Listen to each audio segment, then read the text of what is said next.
This is a Dragon Blazer production, and I am the little boogeyman. All right.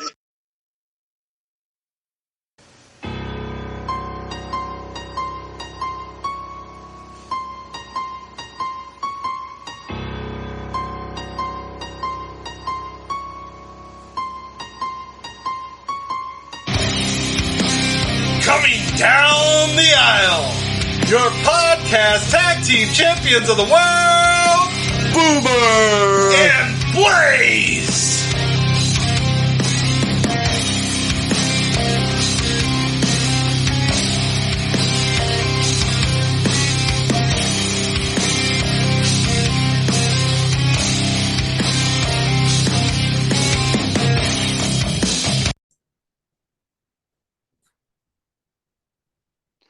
Hello, everyone, and welcome to another exciting edition of the Boomer and Blaze Show. I am Boomer. And I'm Blaze. And right away, before we get into what we have to today, we have to apologize because we kind of false advertised. We almost missed an entire pay-per-view. Shows you I'm really good at my research.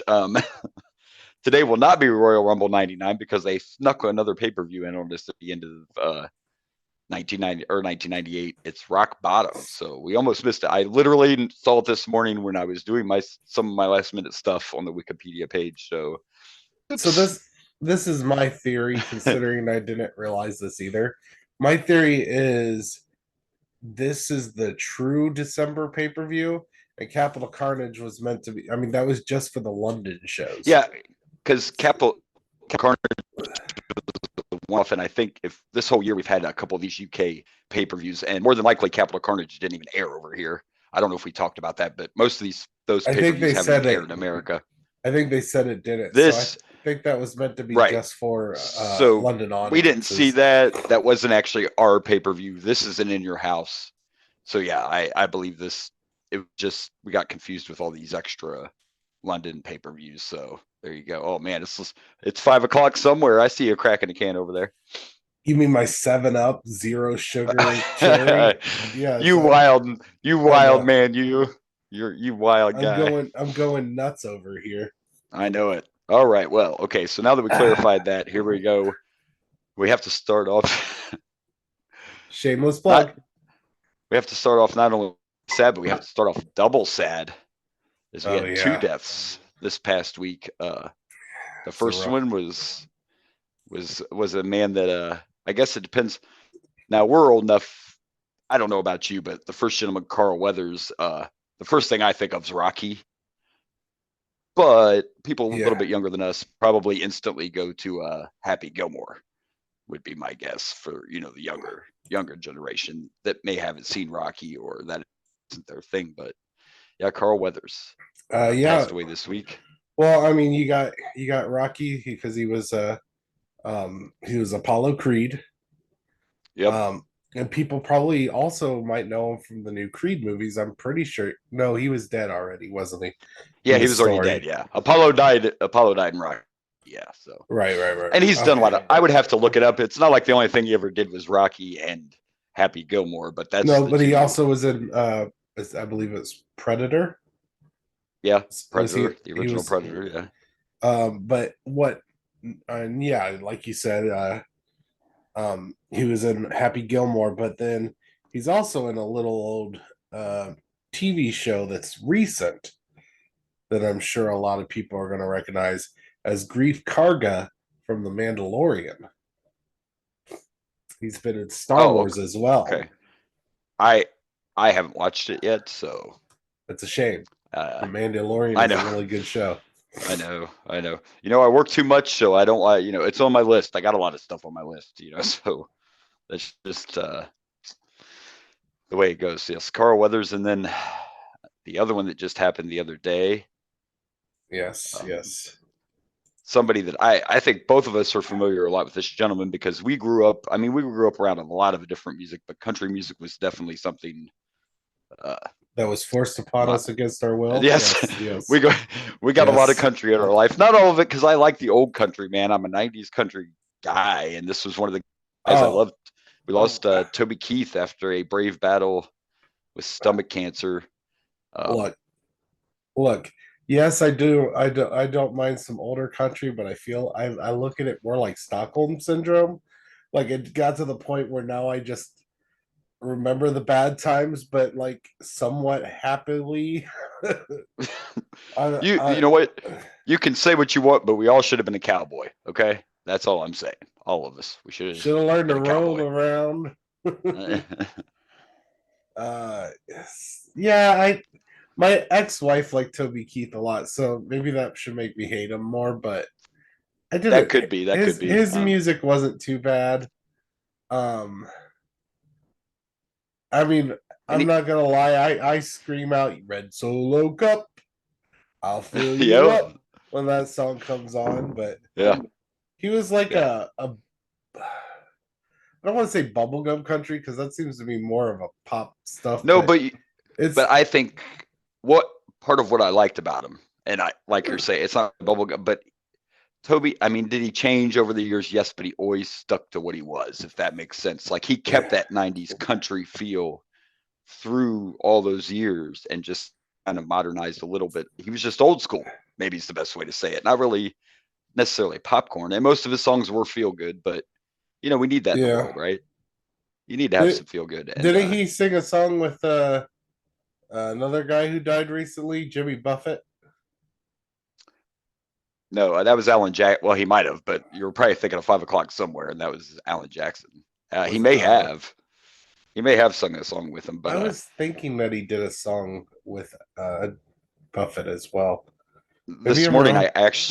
I actually watched one of Toby Keith's last interviews this morning, and he was still he looked very thin and all that, but he still seemed pretty healthy. But cancer's an evil thing. It can take you any minute. But he had just performed not too long ago. He was getting ready to do some more live shows, but never got to that point. Yeah. Yeah, he has a Here we lot of go on. stuff that I actually don't mind. We got, like you mentioned, should have been a cowboy. Too Um, Drunk to Karaoke is the name of the song he did with Jimmy Buffett. I don't know if I've ever heard that, but I I just think I Googled it. have. I think I have. Yeah. So there you Um, go. Courtesy of the red, white, and blue. I love this bar. I remember And that one. I actually think Jimmy Buffett may not have sung it. I love this bar, but I think he did, or maybe that was just something they did live. But I seem to Maybe. remember him and Jimmy doing that Yeah. song too. But I love this bar is a great one. Uh, Yeah. the one I think I like the most is As Good as I Once Was, because I still sing Ah, that in yeah, that's a general. good one. That's a good one. As good as I Um, once was. Yeah. how do Hit you after like? hit, man. How do you? How do you like me now? Yeah, and then Beer for My The pa- Horses. what the patriotic one he did like after 9/11, something about the red, white, and blue. I can't remember the name of that one off the top of my That I head. just said that one. Courtesy Oh, of the red, my white, and bad. blue. Yeah, courtesy of the red, white, blue. My bad, my bad. I was also looking at the same time we were talking, so I got a little. Uh, So yeah, Wish I he had a Didn't lot of Know hits. Now. What I didn't know. Oh, I wish I That's didn't know now I might what I have to didn't throw that know one. then. Yeah, Yeah, a little less talk, a lot more a lot more action. action. Oh See, man, hit there after was hit a. after hit. You know what? I do think I liked some Toby Keith actually. See, Is this you're he? finding quite a few. I also I guess it should make sense considering mentioned my ex-wife liked him. I forgot how Exactly. old Yeah. some of these songs. I didn't realize As Good as I Once was like 2005. Yeah. Yeah. And Yeah. I don't think I Well, was heck, able to fully sing that look, song until like now. look up. Should have been a cowboy. That's 90s. Like should have been a 93. cowboy.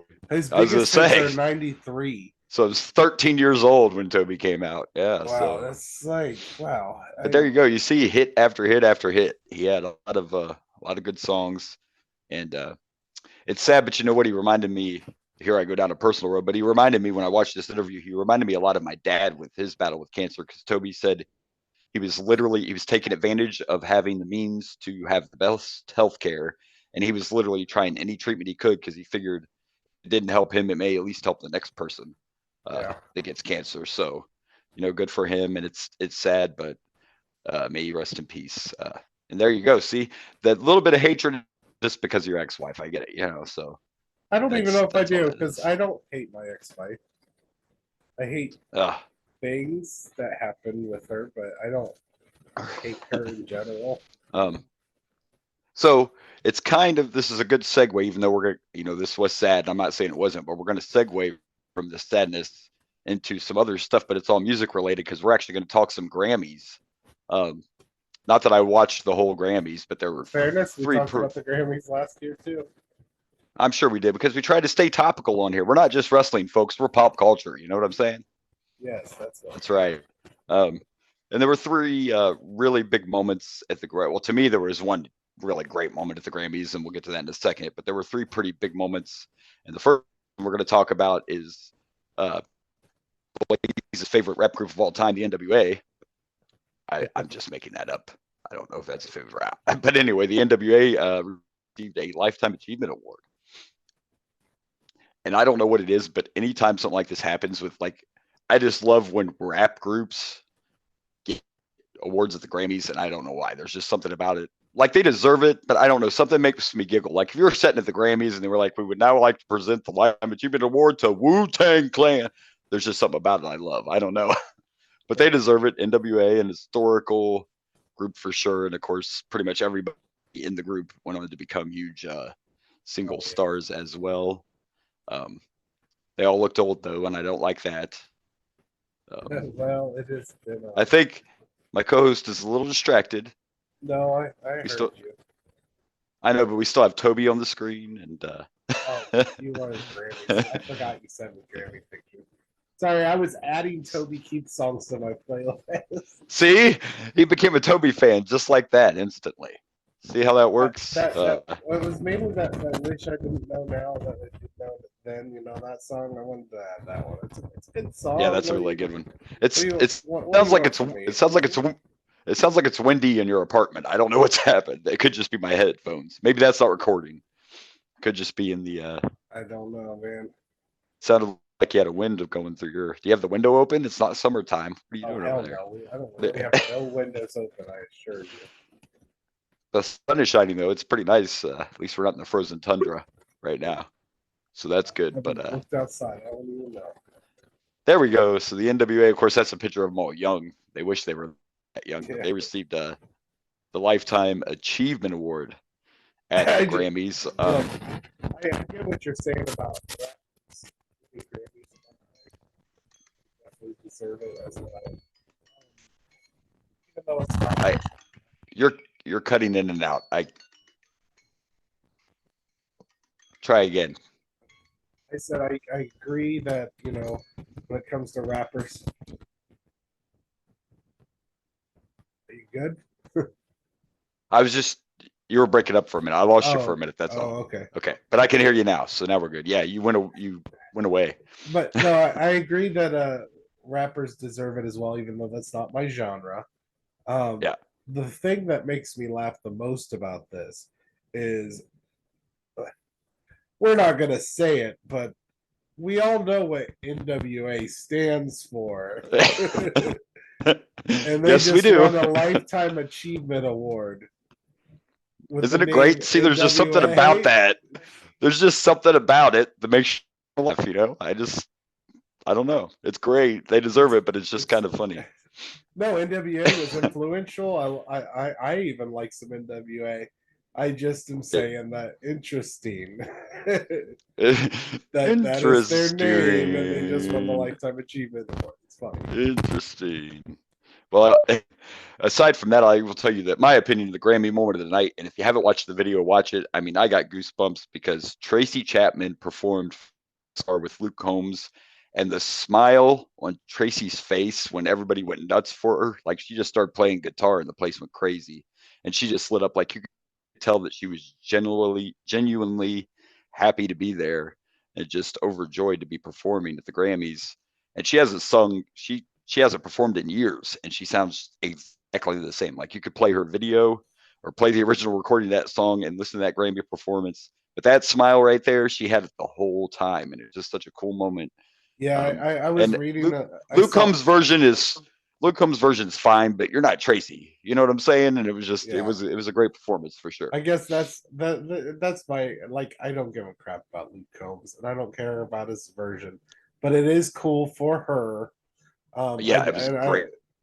They mentioned that how she was she's a lesbian, she's black, and getting to do this. Like, Yeah. I mean, Oh, she sang and that song well before, and that was a lot less acceptable, you know. right. Yeah, but she also won an award thanks to Luke because she won for best songwriter or something because of his version, because it was still her song. So she ended up winning an award all these years later also for the Oh, that's song. cool. So, That's cool.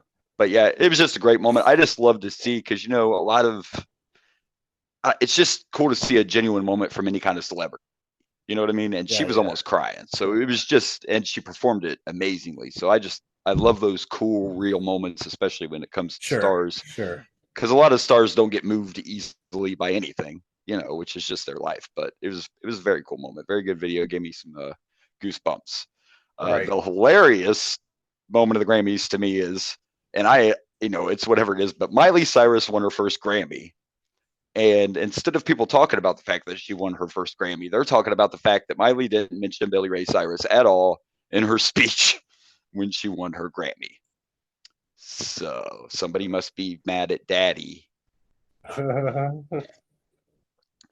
Could you imagine being Billy sitting at home and watching this, and she does her acceptance speech and doesn't mention his name? Wouldn't that give you an achy, breaky heart? Yeah, I'm guessing he was But in chat. He was in the Chattahoochee, and he wasn't super happy about that hoochie Don't coochie. tell my heart. Why did you reference an Alan Jackson song for Oh, Billy Ray? it's country. They all sound the same, man. Chattahoochee was Alan Jackson, but that's fine. What did Billy Ray just have the one hit?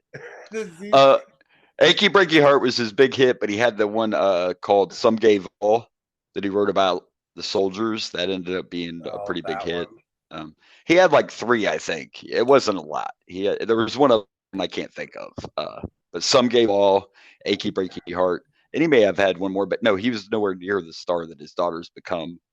I do know they have some real life fallout going on. I just don't know exactly what it's technically about. I don't know if it's money or the way she is because she's a wild child. I don't know. But Billy, you can't be sad just because your daughter is a way bigger star than you ever were. That's all. Oh yeah, she's huge. I mean, I'm actually kind of surprised that this is her first Grammy. Grammy? Yeah, I didn't know that, and it kind of shocked me too. I mean, I'm not a huge Miley Cyrus fan, but she's all got over some the good radio stuff, and though. everything. She does have some good songs. Yeah, she does. Yeah, no, I'm looking through these and I don't know any of them. I guess I was giving them credit for better artist. Huh. Yeah, Achy Breaky. Yeah, and that Achy Breaky Heart song is terrible. You talking that? Now that's a popcorn country song right there. You could call that popcorn country for sure. But it was huge. I remember being a huge hit. I remember my sister had a poster of Billy Ray in her room. My mom was in love with Billy Ray. Let's be honest. I mean, I'm not a chick, but the women loved him so much he probably could have sung the alphabet and it would have been a top selling album. But he fell off really quickly when people realize. It's like when we talk about bad wrestling matches, and I'm like, and then the bell rang. I'm curious. I'm curious who Miley Cyrus's mom is, because somehow she got a bunch of talent. That's an interesting question, and I have no. Yeah, I don't think her mom's like. But that's a good way. Well, listen, I mean, he had a voice. He just, whatever. He couldn't. You just kind of ignored the fact that I just because majorly you're not. Majorly this Billy Ray Cyrus. But you're not wrong. I'm just saying, it's not. You're not wrong. I'm sorry. What's that mean? The refreshingness of 7-Up over there on his side. That's right. Pretend it's hot tea. Right, well, I shouldn't. All right, so there you go. Actually, there's our there's our Grammy moments this year. And now we're going to move on to the Pro Bowl, which I totally forgot was on because that's how much I care about it. I didn't watch any of it. Okay, I heard Jamar did pretty well.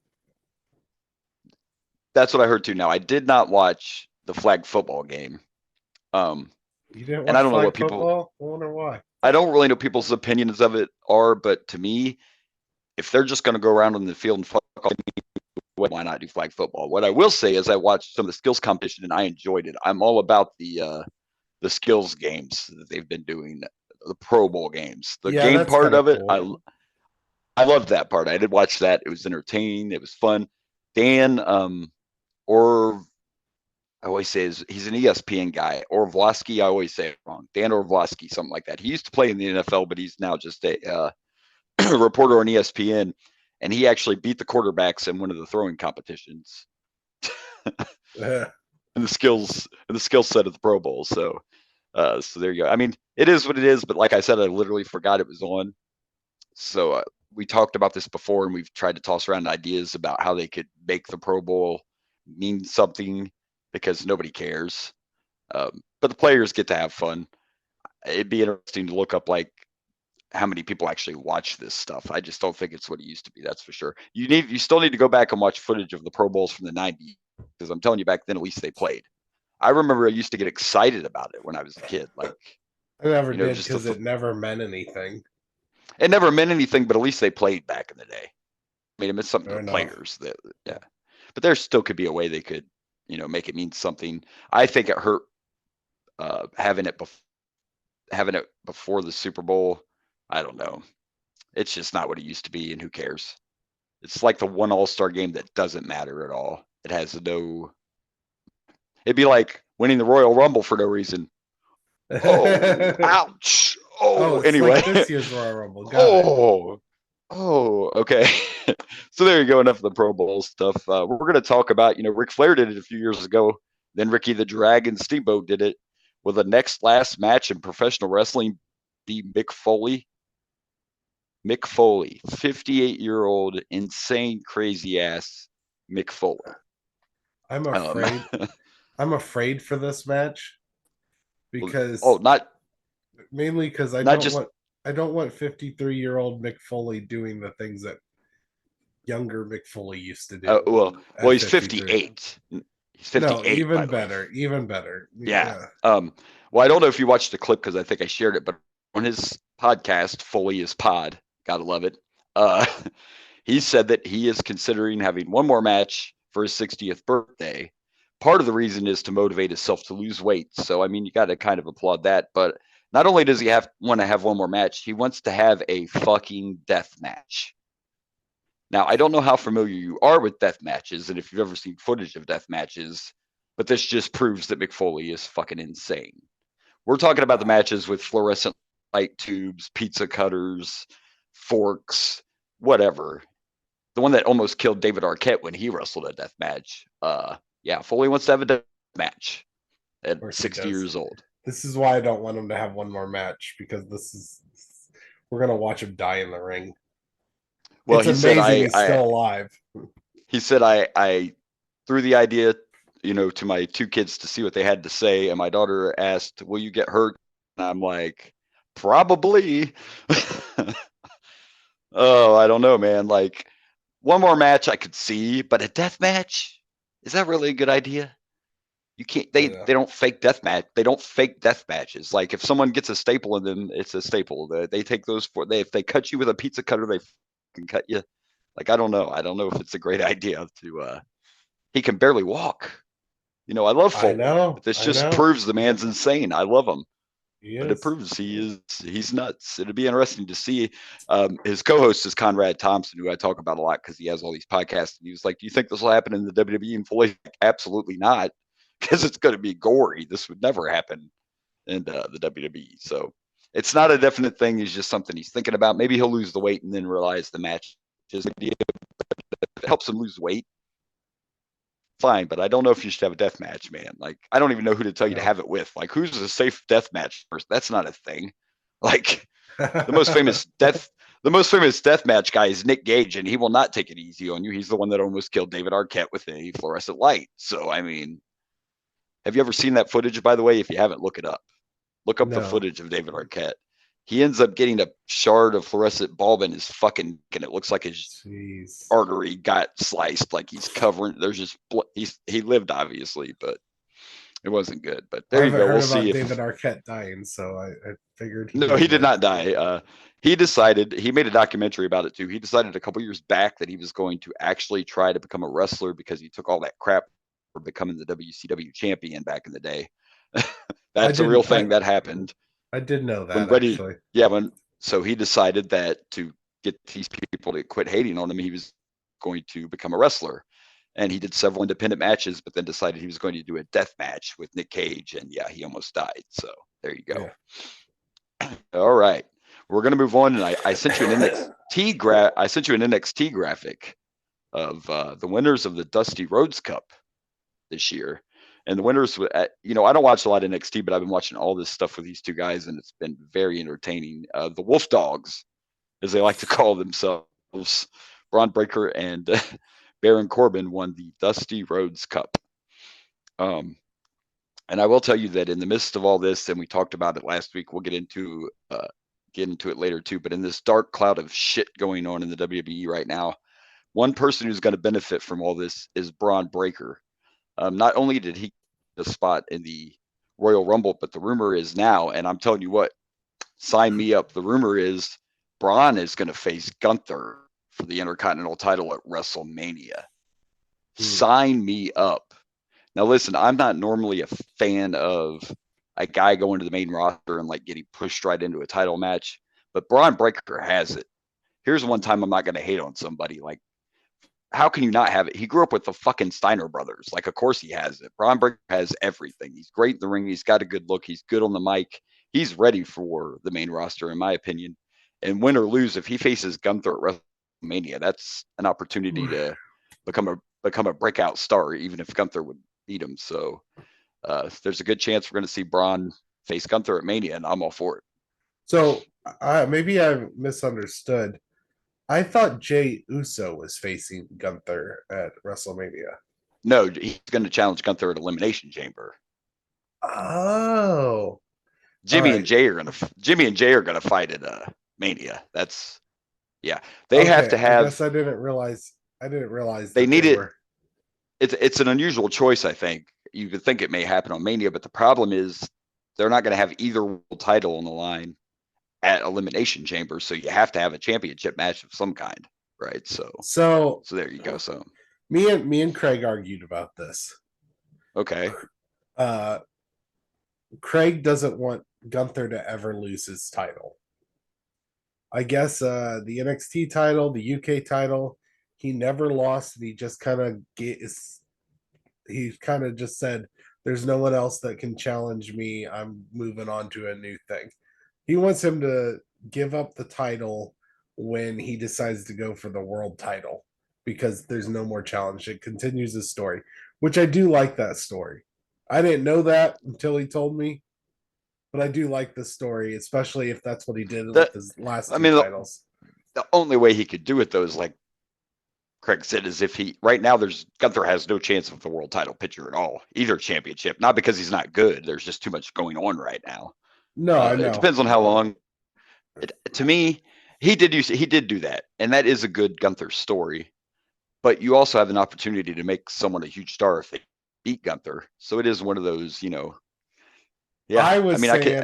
but that is what he used to do. Like, I remember him giving up the UK title because he made this great speech about it too, because he wanted to go for the NXT championship. So yeah, he does have a history. That was the way he did his previous champion. And then it was, I have no more challengers. I'm going to the main roster. I don't need this anymore, whatever kind of deal. So yeah, that is the way he did it. I do like that story progression. I didn't know that story progression when I argued this, but I said I would love for Jay to win it.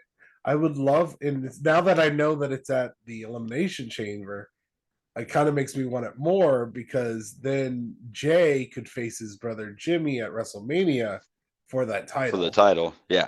Because let's face it, True. I love Jay, and I want to see him. I think he deserves having a good singles run with, but I don't think we're seriously going to be giving Jay's going to seriously have a chance for the world title, either or. I'd Not like right to now, see it, but I don't. But I think he'll start somewhere mid card. But it's going to be interesting to see. There's so many moving parts, and they're going to try to make Mania as big as possible. The other thing in Elimination Chamber is they are going to have a women's chamber match to decide who faces Rhea.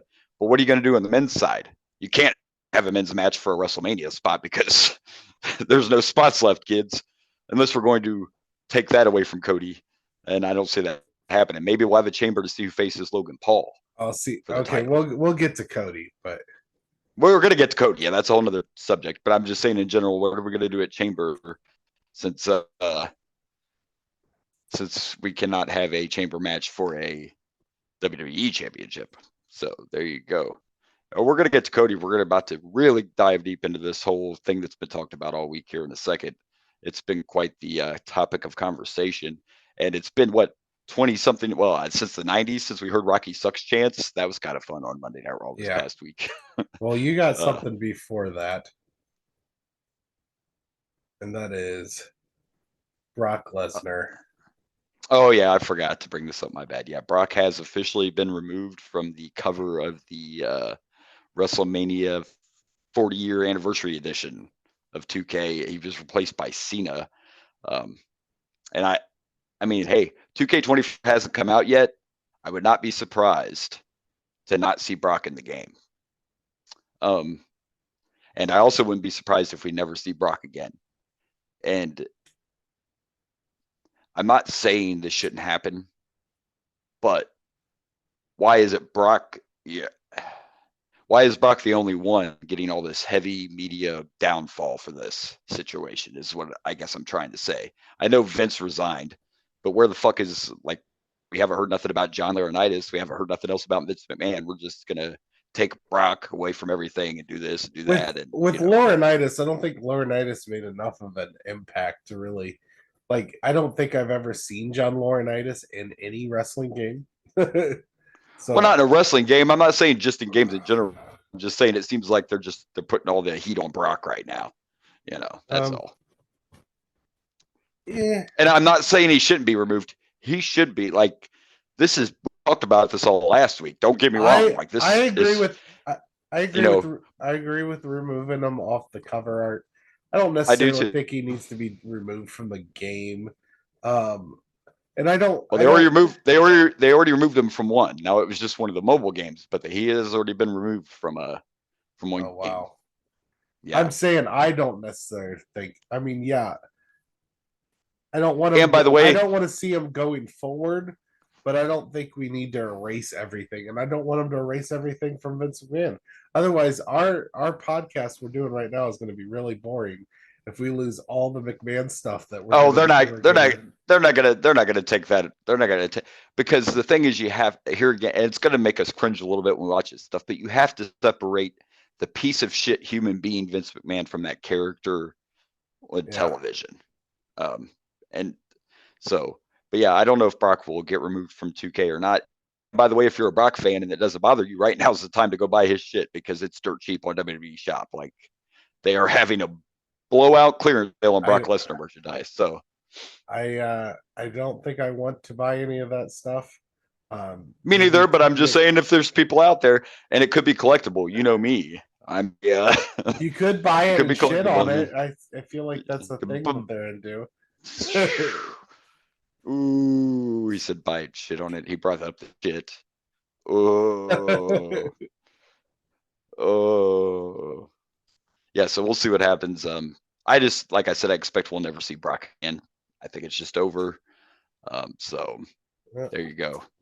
Well, on that note, let's talk to our sponsor, Colon Blow. Whoa. Wow. Boy, this guy, for having a cold, he's throwing him out there today. It's an old Saturday Night Live skit, if anybody caught that. I did. But nice. By the way, I don't think I told you this, but I've been going back and watching old SNLs recently. I've been on a little kick, so.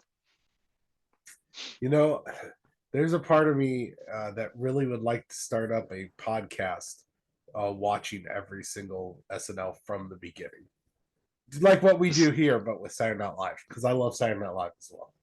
I am well aware. But, you know. Well, all good.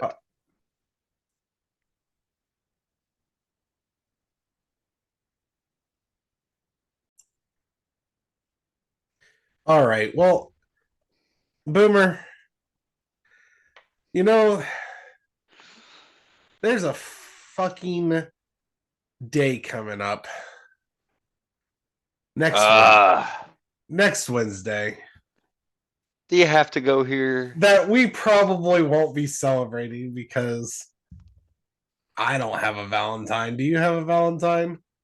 I do not have a Valentine, no. Well, you do now because you know what? Here at the Boomer and Blaze show, we're your Valentines. So I just want to wish everyone on Wednesday a happy Valentine's Day. Oh my God.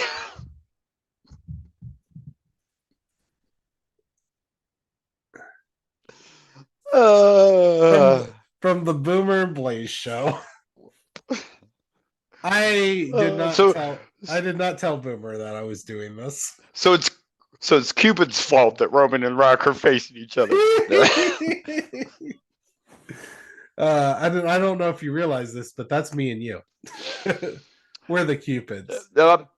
I do realize it. I do. I see that we were the Cupids. Yes, I do. I see that. That's good stuff. No, I did not know what his side project was, and I kind of forgot about this holiday because those of you who followed us from the beginning know that we tried to make, something for every holiday. Yeah. Well, we haven't. I've never made anything for Happy or Valentine's Day, and here we are. Here we are. So that's a good look for you. Maybe you should be a Cupid. Yeah.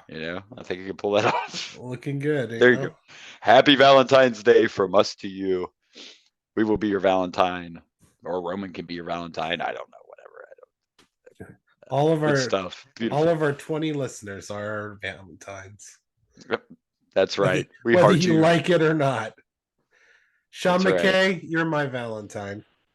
Oh, a shout out to a listener. Look at that. Sean's going to be famous now. You listen. Look, Sean's the one I know actually listens. So that's right. Damn it, Sean's a loyal listener. That's right. Oh, that's beautiful. Once again, great art by you. You always pull out something. I love that picture of you as Cupid.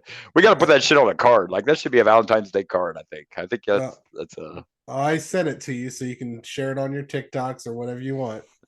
Absolutely. It's good stuff. I'll share it again on Valentine's Day if I don't forget. Side note, though, fuck Valentine's Day. Just a random side note. Fuck. It's great. Fuck Valentine's Day. Agreed. Fuck Valentine's Fuck that Day. Holiday. Fuck it. That's what I gotta say. But I came up with this idea and it was too funny not to do, even though it is. It's good shit. And I love it. Like I always love it when he sends me a message and he'll just be like, take whatever picture, but I'm not telling you why. Yeah. You always know something good's about to happen. Don't worry about it. Just send me a pic. Remember his question? He's like, what do you want me to? I was like, just do it. And then I sent him a couple memes saying, do you trust me? Yeah. One that was like, grab my hand. Come with me. It's fine. One was Titanic. One was Aladdin. Yes. Good stuff as always. You always come up with good shit. So there you go. Happy Valentine's Day from us to you. Happy Valentine's Day. Fuck that. Fuck Valentine's Day. That's right. Yeah, that's what I say. Fuck you, Valentine's. Done. All right, so here we go. Our next topic is something you might have heard about. Happened this past week. It's a little bit in the news a little bit. Maybe this past Friday on SmackDown, Cody came face to face with Roman, and we all know what happened, but this is all going to tie together, and you got to, we have to acknowledge the fact, not acknowledge Roman, but we got to acknowledge the fact that Cody said, I am coming after that title. I am coming after you. I'm going to take everything from you. I'm moving my goalpost. And then, of course, he said, but not at WrestleMania. And when I took counsel with someone that knows you well. And, of course, The Rock's music. By the way, does Roman Reigns not have some of the best facials in the business? I mean, I'm just saying, I don't know if you watched the clip from SmackDown, but he had that look right there. And then when The Rock's music hit, his eyes just instantly got real big. Like he didn't do a full out panic, but he did like a, oh shit, Yeah. And I watched it over and over, by the way, and I know everybody has mixed emotions and all that about it. And I did it first until I, actually dug in, but I still got goosebumps. It was still a hell of a moment. Most fans have wanted this. To be honest, they wanted it to happen like 2 years ago, but the Rock's schedule never allowed it to happen. So, of course, everybody's initial reaction, though, and mine a little bit too, was, man, did they just screw Cody? Did they just screw Cody? Well, it sounds like Cody screwed Cody. Well, no. First of all, I did want to point that out right away. Anybody that reacts, got to look at this from the. Let's look at this from the storyline. Cody brought him in. Storyline on TV. So how could Cody? How could he be screwing Cody when Cody was the one like, hey, guess what? I got a surprise for you. Storyline wise, that's why I say Cody. Yeah, exactly. Like here's the thing. I have no issues with The Rock versus Roman at WrestleMania. Other than I don't really want it for the title. Just because if Rock wins, what happens? Because I don't see The Rock staying. My issue is how they did this. Like, and I think that either through storyline or through the backlash, we're gonna get something good. Yes. But I don't like the story where Cody gives up his spot. I don't see how this makes sense. But let's be technical about this. Technically, Cody didn't give his spot up because Cody didn't pick a spot yet.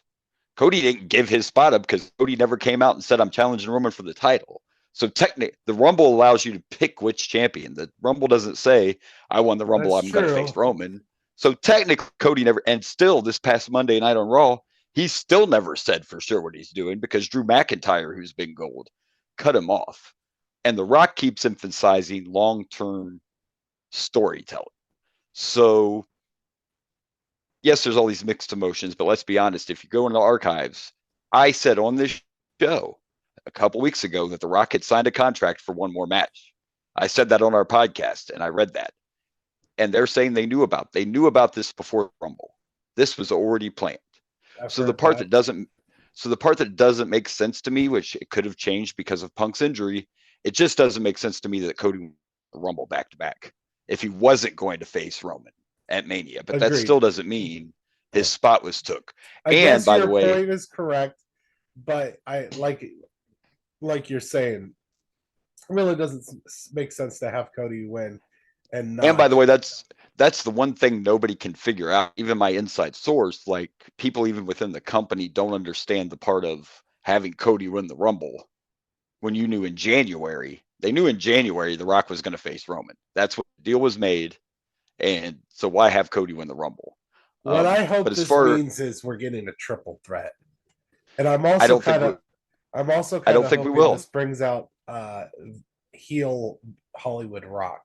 I don't think we're going to get a triple threat, and I'll give you a couple reasons why. But at the end of the day, though, this is a work, and what they're trying to do, and I really saw it on Monday Night Raw, is, and there's a difference in them, but they're trying to recreate the Yes movement. Yes, they are doing this to make Cody a bigger bit. Now the difference is the Yes movement was organic, which is also why the match got changed and Daniel Bryan got inserted. This is not organic. They created this.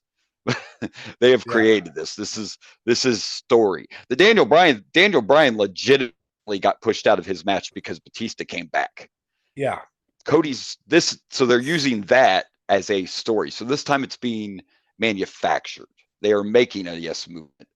Do you think it's a coincidence that Cody got a bull rope match on Monday Night Raw for no reason against Shinsuke? Because Dusty is famous for bull rope matches. Like, they want Cody to be a bigger babyface. He was standing there at the end of Raw with his head busted open, bloody, tears running down his eyes, and they're all chanting, "We want Cody." Like, we're manufacturing this. Yeah. Well, not only that, but I was talking to, I believe, my source, aka Craig. Yeah. And he was saying that this is also kind of recreating a match he did in AEW. He has a theory that Cody is essentially recreating his greatest hits from AEW. That's going to remind him that he needs to finish his story to lead it to a triple threat match at WrestleMania. I still don't think it. I still don't think it's going to be a triple threat match. I could be wrong. I'll give my opinion of where I think this is going, but now we do have to look at the others. We've said this before, right? At the end of the day, this is a business. This is a business. And I love Cody. Best for business. I love Cody. You love Cody. A bunch of people love Cody. But at the end of the day, Rock is a bigger star, and not necessarily just a non-wrestler knows who The Rock is. A non-wrestling fan. Okay, so you got certain you have certain people, like you could talk to somebody who's never watched wrestling in their life, and there's just certain, if you were like, I'm going to give you 3 names and let me know if you know them. Ric Flair, The Rock, Cody Rhodes. They're probably going to pick 2 and not the third one. That's not a knock on Cody. But as far as box office draw, celebrity draw, a star everybody knows, The Rock's a way bigger star. Well, tell me how adding Cody to it doesn't lessens the appeal. It doesn't, but Cody's going to fight for the world title. Part of the story. I'm going to get to where I think it's going. But the other part people may not like is this was The Rock's call. This was a business decision. I've heard this as well. Right. It wasn't just a business decision. This is TKO basically showing that, I don't mean this in the bad ways either, but Rock is the new Vince. And I don't mean in the sexual scandal way. Like Rock, they were letting the WWE know that Rock is kind of the man now. There's even news that says Triple H couldn't have overridden this if he wanted to. Not saying he did. So this is TKO kind of showing the new culture. Another reason they did this is what's nobody talking about this week that was the hottest news last week. Nobody's talking about Vince McMahon. Nobody's talking about Janelle Grant. All they're doing is tweet, now we want Cody. They did this because of injuries. They did this because of the McMahon news. They did this for financial reasons, and they did it to show that The Rock is the new face of the company. Not saying Triple H isn't in charge, but as far as TKO goes. So there were a billion reasons they did this, but nobody's talking about the McMahon case. Everybody's talking about The Rock taking Cody's spot. So it worked, whether you like it or not. All I'm saying is if you're going to try to recreate the Yes movement, if you're going to recreate then you would put him in there. You absolutely have to put him in that match as a triple threat. But the problem with that, and the reason I hated Cody winning the Rumble, and the reason I didn't want Cody to face Roman, and yes, I could be wrong, but Roman's not going to lose at Mania. And the only reason I say that is because they want him to beat Hulk Hogan's title reign. And to do that, he has to be champion past Mania. So, in theory, let's go with this. Let's say in theory I'm right, and Cody won the Rumble, and Cody went on to face Roman and lost again. Wouldn't that have buried Cody? Like, wouldn't that have been it? Even if it was another dirty win, wouldn't everybody just be kind of like, he's never finishing this fucking story. Like, it's over. Wouldn't it have made it worse for him to go and lose again back years against Roman, if I'm right about their plans? Well, see, that's where we differ. I think Cody does win. I think he beats both The Rock and Roman Reigns. Yeah. What I think is going to happen, and I could be wrong, but here's my theory. Is that he beats him at SummerSlam. I got you. With a little more to it, though, because The Rock keeps saying long-term storytelling. So The Rock goes to Mania, The Rock faces Roman, and The Rock gets screwed like everyone, because I don't know if you saw Drew's promo Raw, but he's like, no one wants to face Roman because everybody knows the finish. His family's going to get involved, and that was kind of some inside baseball there. So The Rock gets screwed at Mania like everyone else does. So, and by the way, at Mania, Cody beats Seth for the World Heavyweight Championship. Rock gets screwed, Roman keeps the title. They decide, because this is a rumor, they want to unify the championships at SummerSlam. So the way Cody finishes his story is he faces Roman at SummerSlam with The Rock as the special guest referee. That way Roman can't screw him like he has everyone else on his championship reign. So that's where I think it's going to go, is SummerSlam, Rock becomes the referee because he gets screwed just like everybody else, and he helps Cody finish his story. I don't want him to go back to one title, but the rumor is they're going to do that. I like having both championships, but maybe they take the belt off Roman, they don't need to have 2 titles anymore. And also, I get one, like Hulk Hogan doesn't have the longest title reign of all time, but they want him to pass Hogan. And I can get it because I think they realize you're not going to see this again for a long time. This is unheard of in modern wrestling to have what's close to a 5-year title reign now. And a lot of people couldn't have pulled it off. Like Roman or not, he's done an amazing job with this. I hated it at first too, but a lot of people couldn't pull this off. You have to have a presence. You have to be a star. You have to have everything it takes to pull this off. And I know a lot of it's just booking, but my point is they know it's not going to happen for a long time. And I don't think he's going to lose the title at Mania, no matter what the match is. But there's also word that says the Rock's pushing to win the championship.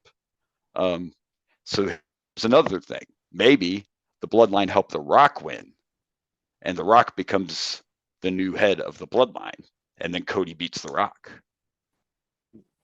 There's two possible scenarios. I don't think so. I think to finish the story, he has to beat Roman. He has to beat Roman. He has to beat him for the title. Yeah. I don't hate your SummerSlam theory, which I've heard before, actually, somewhat. But I am making my predictions, and I don't want to. I don't want to throw in like what I think they want, like the streak and everything.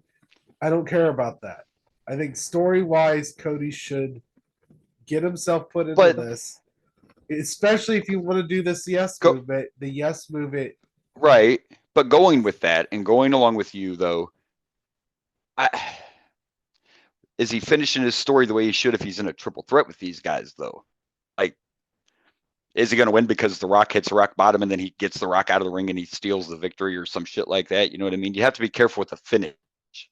Unless the Rock pretty much helps him win. Like if the Rock if they make it a triple threat and the Rock takes care of Solo and whoever else tries to interfere and he wins that way, then maybe it would be a good, I don't know. There's a lot of possibilities. And to your point, they still haven't said that that Cody's going to face Seth.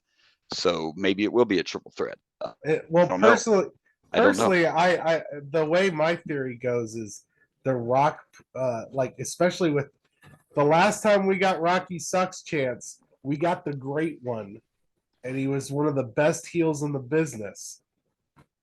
I want heel Rock. I want him to be heel as well, and Cody overcomes surmounting odds, and he gets. I heard another theory. What I love about this, though, I want to say, is that there's actual wrestlers and shit in this industry that think they really screwed Cody and are pissed off. Like Bully Ray, who has a podcast, he legit is buying into this shit. He thinks The Rock really just walked in the door, pushed Cody aside, and took a spotlight.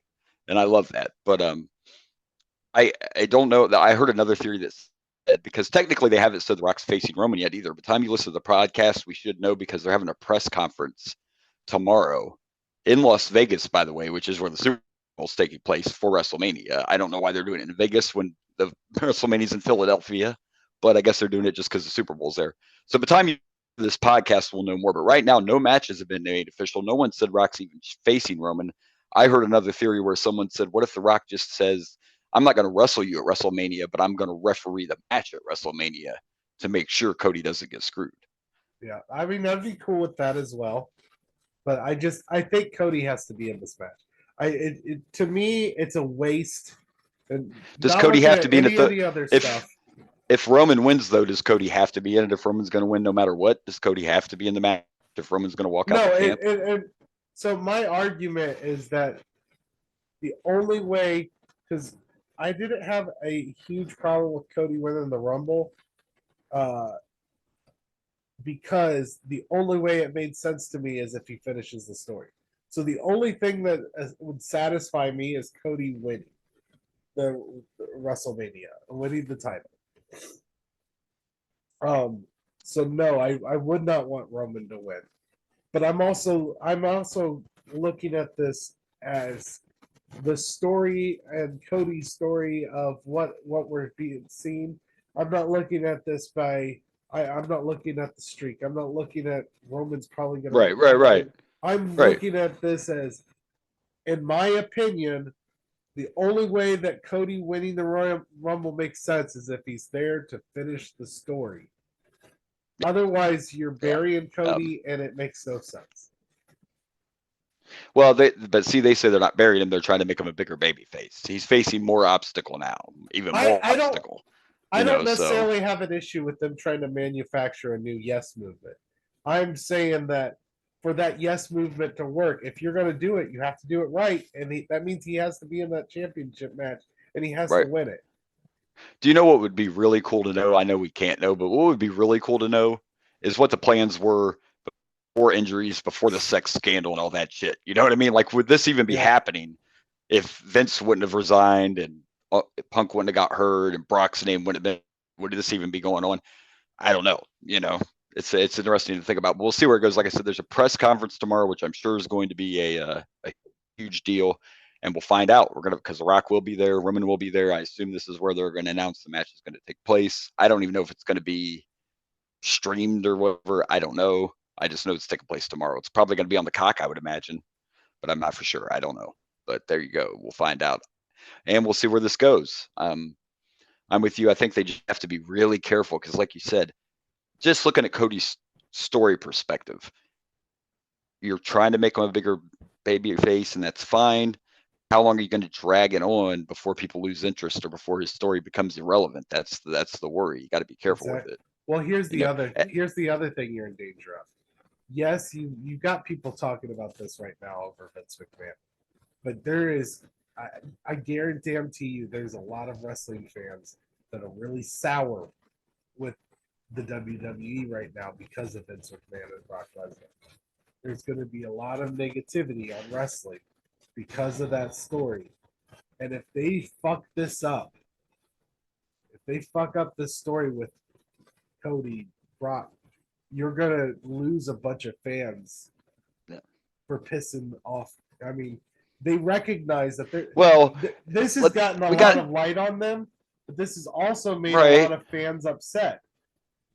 That's true, but unfortunately, and I'm not saying that I on one side of it. What I'm saying though is, at the end of the day, we've seen shit like this before. And will some people be mad and all that? Yeah, but at the end of the day, it's not going to hurt them that much because they have so many. It's such a big company that maybe, but you're talking millions and millions of people. This is a lot of people at one time, and if you piss off both the people that get pissed off at Vince and then piss off even more people because what you're saying is this is the bigger draw because of The Rock, and then I get that. And from the business side, just from the business side, yes, that's what I'm saying. You know what you can't lose right now?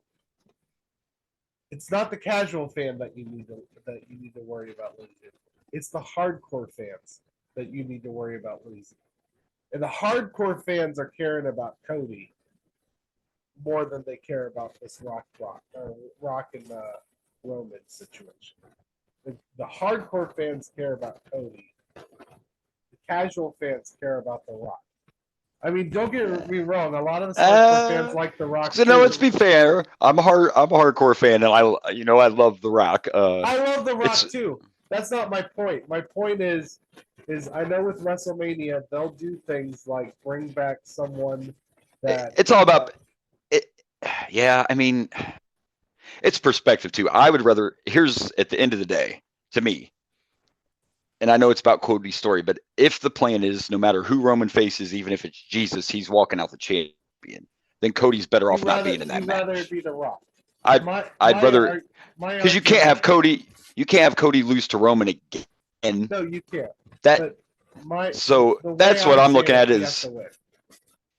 And so I'm wondering again. It takes me back to what was the plan for Cody then? If Roman was going to lose the title even before Punk got hurt, then what the fuck was the plan for Cody before? Again, it goes back to what was the original. Who knows? They could be working it.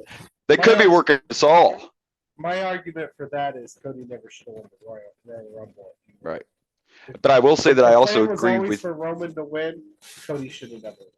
Now there are people that said Punk was. I heard the rumor that Punk was supposed to win the Rumble, but of course he got hurt and he couldn't. I've heard that as well. I've also heard that's been debunked.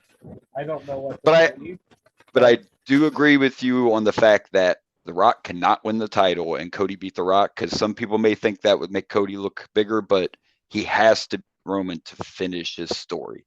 I do agree with that. He has to beat Roman. He has to end. If he doesn't end that streak, and him winning that title means nothing, in my opinion. I know The Rock's a huge star, but if The Rock beats Roman, then Cody beats Rock, it's just not the same thing. Like, he has to beat Roman. He has to win this title reign for his story. This is like your trilogy third act shit. This is the end. Needs to happen. Yeah. Otherwise, Cody should have never won the Rumble. You should have someone else win the Rumble, and maybe have Cody find a way to Roman a different way down the road. And I'm kind of curious of what's going to happen, because they still have Drew so involved in all this. Drew keeps coming out. By the way, his new shirt is just hilarious. I can't believe they turned his meme into a shirt.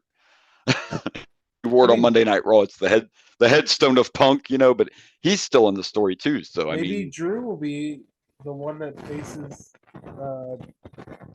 Seth Rollins. yeah, I mean, it's going to be interesting. I love too. It's got me into it more. You know, it's got me into it again. You know, I'm very curious, but you got to be so careful with Cody. Oh yeah, no, this could be a real work of genius. But by the way, the other hard part is going to be, and I know this sounds nuts, but the other hard part is going to be after Cody wins the title and finishes this story. It's a lot harder for a babyface to be the champion than it is to chase the championship as far as getting over. Oh, I agree, so that's the other I'm not thing. worried about after that. I'm worried about this. And like I said, okay. No, but I've seen. Go ahead. I was going to say, if this yes movement was organic, then they could go anywhere. Yeah, I know. If they're literally trying to make this a thing, like if WWE is literally trying to make the yes movement recreated, then they have to have Cody and to do it at WrestleMania against Roman. Yeah. Because why make that movement if you don't want the satisfying? Yeah. Yeah. All you're saying is it's going to be interesting. If you're trying to get the fans to cheer for one guy and want to elevate that guy into huge popularity, right. then what the hell are you saying to your fans when you do that? And then say, oh, but she's still not going to get what you want, so fuck you guys. That's literally saying fuck you to the fans if you're trying to make. Well, and that's. I mean, yeah. I just we'll see what happens. It's going to be interesting. You know, you've already invested so much into the story, and I don't think a lot of people realize, like Cody this past year hasn't. I don't even think he's lost a match, maybe a match, but Cody's pretty much won every match he's been in this whole entire year, and been put through all the hell. So yeah, it's just don't fuck your story up. That's all I'm saying. Don't fuck your story up. I do kind of like that we have opposing views on all this. So yeah, we normally agree on a lot. So yeah. And there's a million different, you know, opinions on this. It's going to be interesting to see how it plays out. That's for sure. We actually have a pay-per-view to review, so we should probably get on to our next segment. We've talked a long time about this. Before we do that, we have one more thing we have to do. We know what time it is. We do, though. It's not clobbering time. It's time for the Chic Tweet of the Week. Chic Tweet. And it's a good advice this week, as always, from the Chic. Here it is. This week's tweet is, like a good neighbor, go fuck yourself. No truer words have been spoken. Like a good neighbor, go fuck yourself. Gotta love it. Where's Andy Reid and Patrick Mahomes now? Yeah. Oh no, wait. I'm telling you. Are they? No, yeah. No, it's State Farm. Yeah, that's State Farm. Yeah. And now Arnold's State Farm too, but yeah, I think so. Yeah, but this is from State Farm, yeah, because it's like a good neighbor. State Farm is there. Like a good neighbor, go fuck yourself. It's beautiful. It's great. Yeah, that is State Farm. It is State Farm, yes. You are correct. All right, well, there you go. Now we made it through all our stuff now that we talked for 800 hours, and you were right. And it just happens to be the pay-per-view that we have to review has to do with The Rock. It's even named after The Rock. Yeah. We were about to watch Rock Bottom. Technically, a lot of things at this time period is named after Rock. Because he gets his own pay-per-view, then he gets his own fucking show. SmackDown is literally named after Rock. They lay up the SmackDown. Yeah. And they've stuck with for that. Sure. Like 20 years later. All these years later. Over 20 years later, we still call it SmackDown based on The Rock. It's amazing how much of an influence The Rock had. Oh, yeah. Huge influence over a lot, for sure. So, all right. Well, let's do it. Let's check out Rock Bottom from 1998.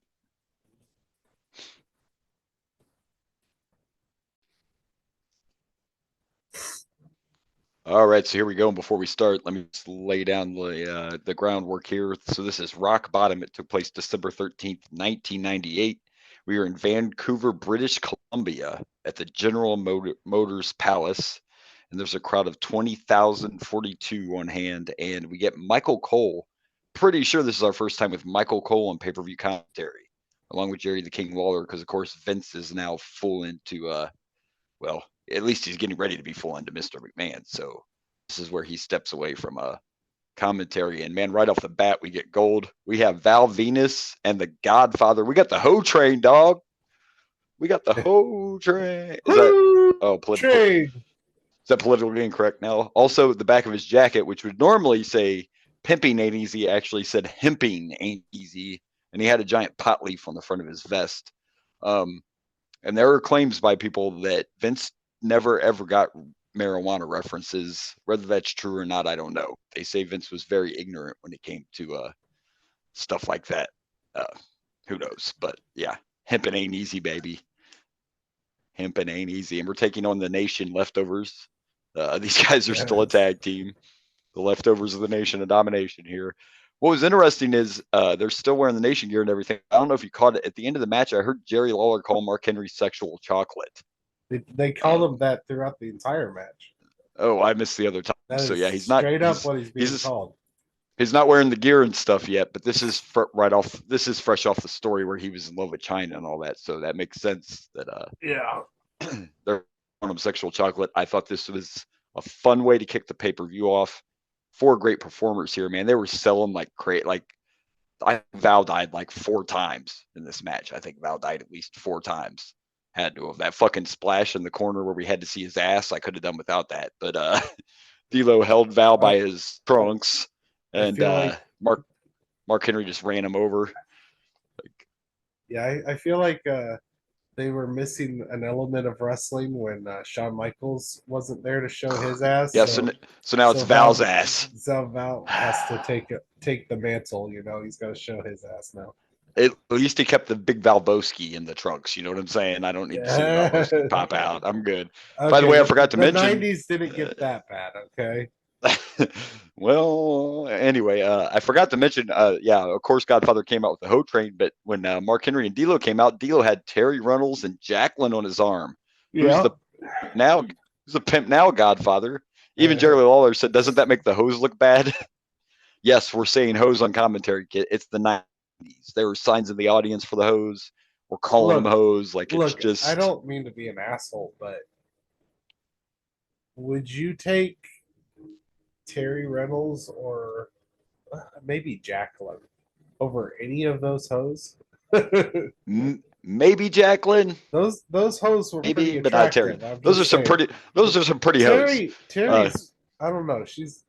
I'm surprised. I know why she made it to wrestling is because she was Gold Dust's or Dustin's. She was well. Wife. She was well endowed, but it sounds horrible to say. Well, she's not that good. I mean, she's fine. She's not what you normally see in wrestling. Let's put it to you like that. Yeah. Wrestling normally gets you the really, really pretty girls, and they normally focused on looks over anything else back then.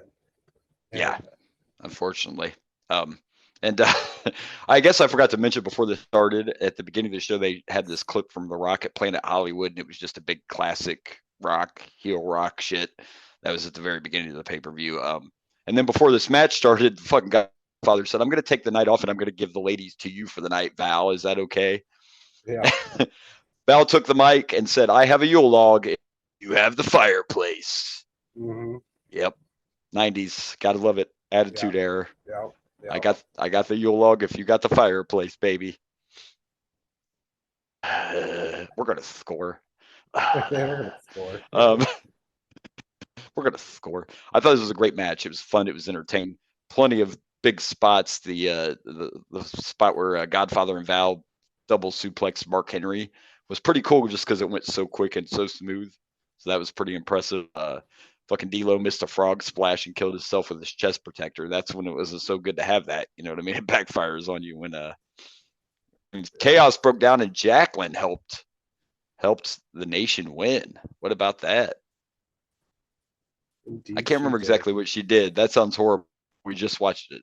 I know Mark Henry got the splash. She pulled down his pants. Oh, that's when we saw Val's ass again. That's right. Yeah. Yeah.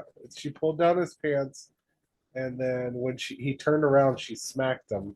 And then that turned him back around to the world's strongest slam. Yeah. And then he got squished like a fucking aunt, and game over. So there you go. And storyline at this time too, which I don't know how much they'll address it in this pay-per-view, but Jacqueline's no longer with Mark Arrow, and Terry's no longer with whoever the hell she was with last time, that dirty girl. Wasn't she with Jarrett? I don't remember. Well, Anyway, she was with Valvinus. Valvinus, that's right. So they're both not with their people anymore, and they formed a union together, and then they came out here. So that's why she interfered. That makes sense. She was with Val. I forgot. I couldn't remember who she was with last time. Yeah. She's the type of girl that likes to wander around. Did I just call her? Never mind. Anyway, Run around Stu. I thought it was a great way to start a pay-per-view. It was fun. It was entertaining. The crowd was into it, and it was good old 90s stuff. And it's not knocking Val or the Godfather, but I still cringe a little bit watching any kind of this shit. It just, you can't look at it the same way, knowing what we know now. Anyway. I don't know. I'm enjoying it.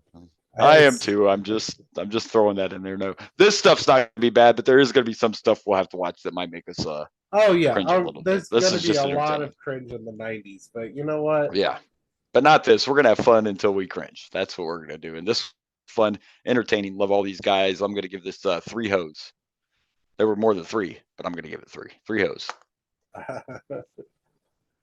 I'm going to go with, I enjoyed this match. This peak 90s.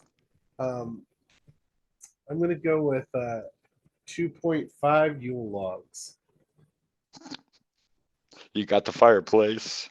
Yeah. Wink. I got the Yule logs. Good. I got the Yule log if you got the fireplace. Oh my goodness. All right, good shit. All right, well, let's see what's next. I don't remember this pay-per-view. Maybe I will as we go along, but I don't remember this pay-per-view. I'm sure I have at some point in my life, but I kind of like it when I don't remember them, Right. Makes them more entertaining. All right, well, let's see what's next.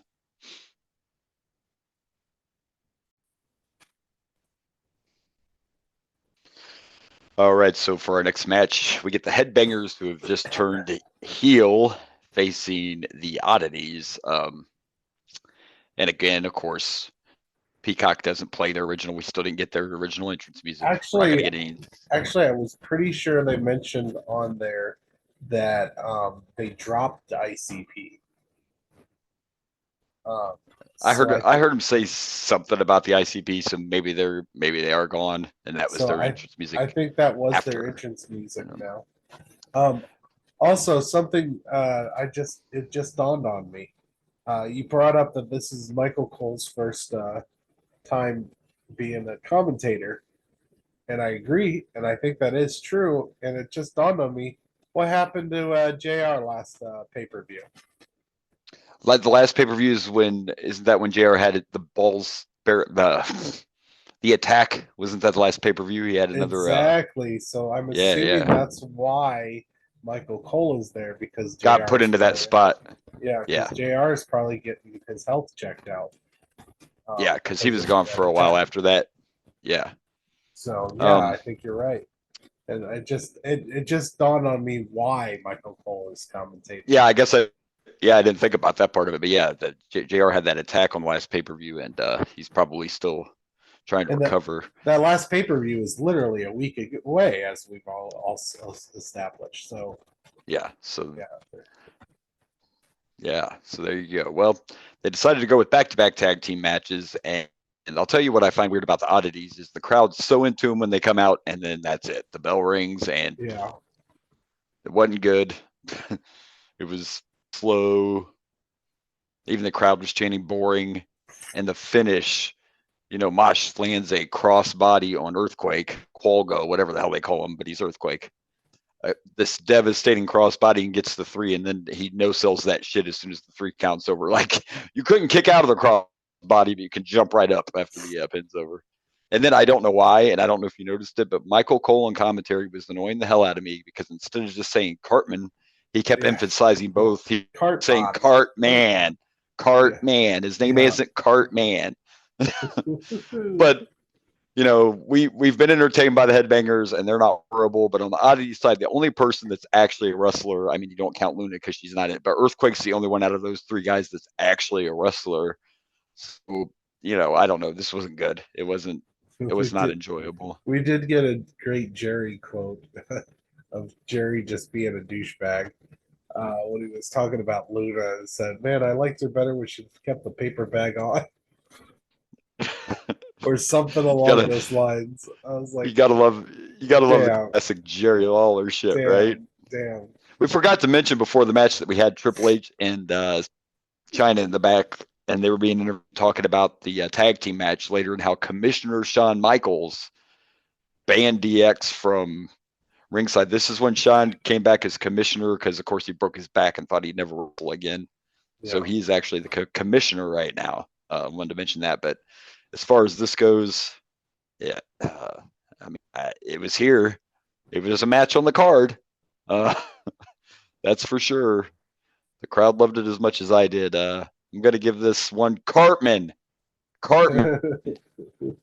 Not Cartman, one Cartman. It just was not good. See, no, I'm giving it one Cartman.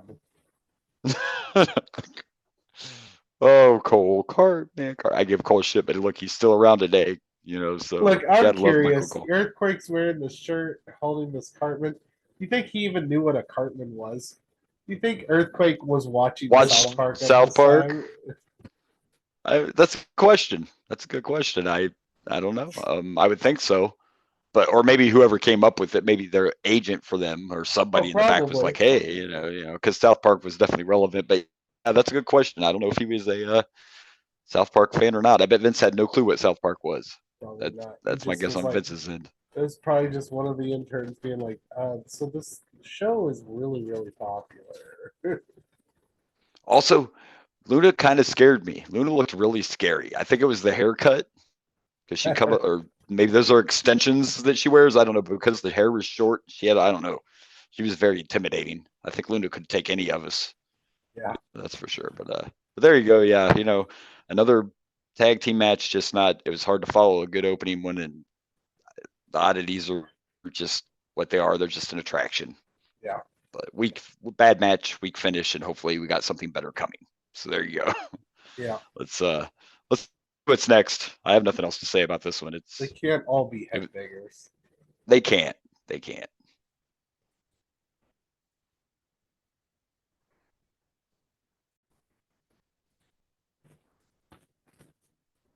All right, here we go. Now, before our next match, we got a little backstage segment with Vince, Shane, and the Goons, Briscoe and Patterson.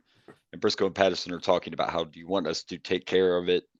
And Vince says he'll take care of it himself. They never mentioned it specifically what they're referring to, but you assume it's either has to do with the Rock and Mankind match or the Austin and Taker match, which is interesting, right? I get it because it's a Buried Alive match and they keep talking about that, but the Buried Alive match is actually the main event. Like, this is the Rock's pay-per-view and he's the champ, but he's not the main event. Pretty interesting. But here you go with our next match, Owen Hart and Steve Blackman.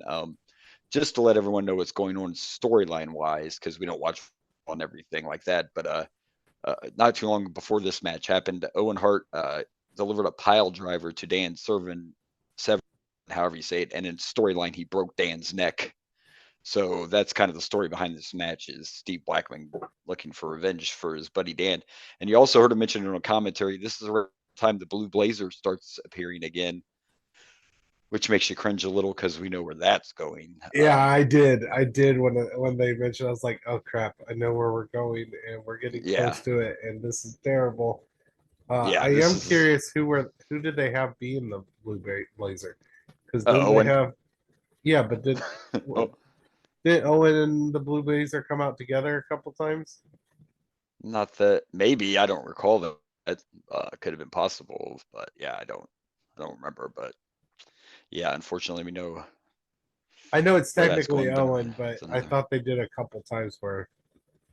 I don't know. I know there was one time where they showed it was Steve Blackman that was actually in the mask. Right. But when Owen came out, obviously, of course, this shows you I might be half asleep. I don't know, because Owen came out and I'm like, wow, that's a hell of a pop. Well, no shit, they're in Canada, you moron. I had they mentioned that a couple of times. Yeah, like, of course, Owen got a pop, and they were chanting "US sucks" during the match. The King was doing the same thing over and over. It was like, oh man, I can't believe how many people are cheering Owen. And yeah, I had a dull moment there. No duh. Of course they're cheering Owen, but this was a good match. Here again, I remember hating on Blackman all the time, but I thought this was a really good match. Nice back and forth action. Some really good spots. Owen hit two great insecurity kicks during the match. Blackman put on like this kind of surfboard looking type submission holds. So yeah, it was just good. I don't know if has Owen Hart ever had a bad match. Have we ever watched an Owen Hart match and been like, oh, that sucks? I don't know. Not really that I can. Not that I can recall off the top of my head. I don't think Owen has bad matches. I mean, there's a couple bad matches when he actually accidentally injures Stone Cold, but so you break a neck one time and you can't. Anyway, no, good match, highly entertaining. The crowd, of course, was super into it. I thought it was weird they chose to do the finish the way they did, being in Canada, and Owen's like their hero, and basically the two started fighting outside of the ring, and they were fighting like back towards the back or whatever, and Black at a moment like, oh shit, I better get back in the ring, and Owen got counted out. I thought the finish was a little strange, just considering where they are. Like, Owen could have cheated and won, and fans would have fucking loved it. You know what I mean? yeah, So Owen essentially was like, all right, I'm a head out. fuck it. Yeah, I'm done. I'm good. I've had enough of Blackman. I don't want no more. This guy. I'm head out. Hey, and he did. Owen's like, fuck it. I've had enough. Like, which is normally a great heel move, but just because of where it was and the crowd, I thought maybe they would have tried to finish it a little different than Owen just walking away like, fuck it. I'm gonna be a coward in my own home and get that kind of heel heat. Yeah, it was a little weird. Other than that, though, highly entertaining match.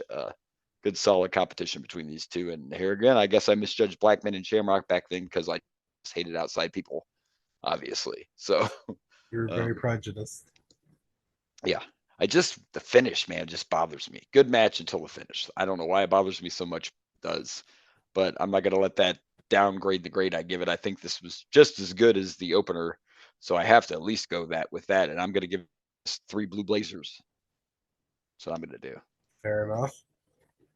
I'm gonna give it 3.8. I'm heading out. I'm heading out. I'll see you later. I gotta go. It's clobbering time, but not here. Go. Yeah. I left my coffee pot on. My fish is sick. I gotta walk my cat. I'm just very busy. We're in Canada. I need to go visit my family. Sorry, gotta go. Yeah. And I have to eat some moose. I got a lot of things to do. I don't know. Absolutely. They don't eat moose. I'm just joking. Oh, jeez. All right. Well, they don't eat moose. I promise. It's not a thing. I asked my friend from Canada. I think we talked about her on the podcast before. Oh, did you actually ask her? I said, yeah, you guys eat moose? And she was like, well, I'm not going to tell him that. I'm not going to tell him that. She don't even eat meat. She's a vegan. She's one of those weirdos. Anyway, let's move on and let's see what's next.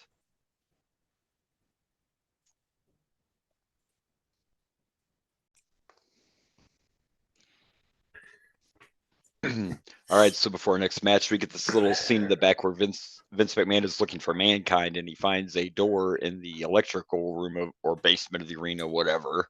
Obviously, it's the boiler room, and there's a handwritten note that says Foley's office or whatever, Mankind's office on there. So we got that little segment before this. And here you go. Our next match is a 6-man tag, and it's the Job Squad. Al Snow, Bob Holly, and Scorpio against the Brood. Edge, Christian, and Gangrel.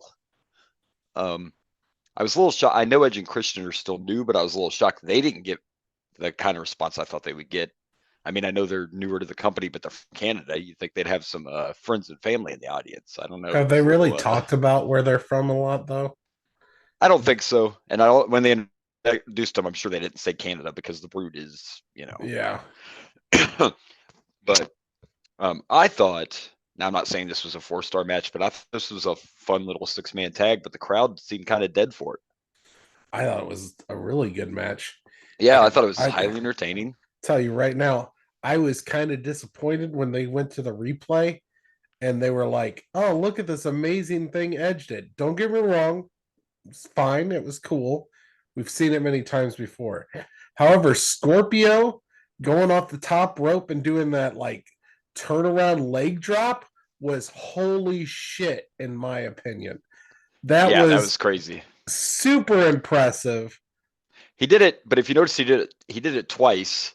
And the first time he did it, he landed on Christian's fucking nose. Like earlier in the match, he went for it, and he landed right on Christian's nose, and I thought he broke I'm it. But yeah, specifically talking about the second one. the ending. That was talking about the ending when he nailed it properly. Yeah, that was incredible. It was good shit. We talked about it before. Scorpio had skill. He just couldn't put down the Mary Jane long enough to, which is a shame. He didn't want to give his weeds up, So, but yeah, that was a very crazy, impressive move. And like, I'm on your side. I thought the whole thing was enjoyable. We even had a breakdown moment. The commentary, of course, gold as always. Yeah, I thought this was fun. The crowd just kind of was dead for it for some reason. Clearly, Christian did not have a name for that at this time. I believe they a kill switch. Kill switch. Kill switch. For some reason, I was thinking it was called the Unprettier. It was at one time. Thank you. That's what I remember is what it used to be called, and that's what it was. The Unprettier. Okay, so he changes it to kill switch. Okay. Yes, because first nailed it. My first thought was, what was that called originally? Because it wasn't the kill switch right away. Well, they clearly didn't have a name for it yet. No, not yet. They just called it like a face driver or something. They just said that move that he uses that's going to finish it off or something. Yeah. And maybe it's even called something else before the Unprettier, but it was definitely the Unprettier. Kill switch doesn't come till later on. So see, when you said kill switch, I was starting to think maybe the Unprettier was a different move. No, it sounds like you're saying you called it. That is the same move. You just changed the name. It is. He just changed the name of it. Yep. Yeah. So good shit. All right. Well, yeah, I don't know. The crowd was dead, but I wasn't. I thought it was highly entertaining. Lots of good moves. That breakdown at the end with all the chaos, not knowing who was legal. There was the spot where Scorpio went to go over top and outside to land on whichever guy was out there, Gangrel, Christian, but they fucking moved. Scorpio did like a 360 over the rope onto the fucking floor. Like, damn. Damn. It is too bad. Of course, today it probably wouldn't even matter, but it is too bad that something like that. Scorpio may have had other issues besides weed, but weed's the biggest thing I remember hearing. That something like that caused him to because he's been impressive since the day he walked in the door of WWF, and he was good in WCW too. Just those demons, man, those demons. That's sad. I mean, a couple years later, you have RVD, and it's not like anybody knew or didn't know what he was doing. Right. But of course, he also lost his same reason. RVD was. But it was because he got pulled over for it, right? He got arrested, if I remember right. Yeah. It wasn't simply that he was smoking, he got himself in trouble. It takes out the Outlaws too. Of course, they crossed the fucking border with it, so that might be a little yeah, well, it's a little bit rougher there. Huh? Anyways. But yeah, fuck the crowd. I'm gonna give this as a 6-man tag, 2 teams of 3, but these guys also had head. So I'm gonna give this 3.5 job squads members. Can I also point out that King has just been on it tonight. He kept talking about how they need a job squad and he had nothing nice. It's like, why are they called the job squad? Should it be I need a job squad? Or him asking Michael Cole to explain what the Brood is. Yeah, what's the Brood? What's this gothic? Gothic lifestyle. What is this gothic lifestyle? I'd like you to explain it to me. Also, we also forgot to mention commentary. Man, talk about rough. So we told you, JR, part of the reason he wasn't here is he had a Bell's palsy attack just a week ago, and then they mentioned his mom died. Like how crap of a week is that, man? That makes you feel for but is that true, or if they just using that as an excuse? I think that is true because I do remember his mom passing away while he was still with the WWF. So yeah, it's just one thing after another. Okay.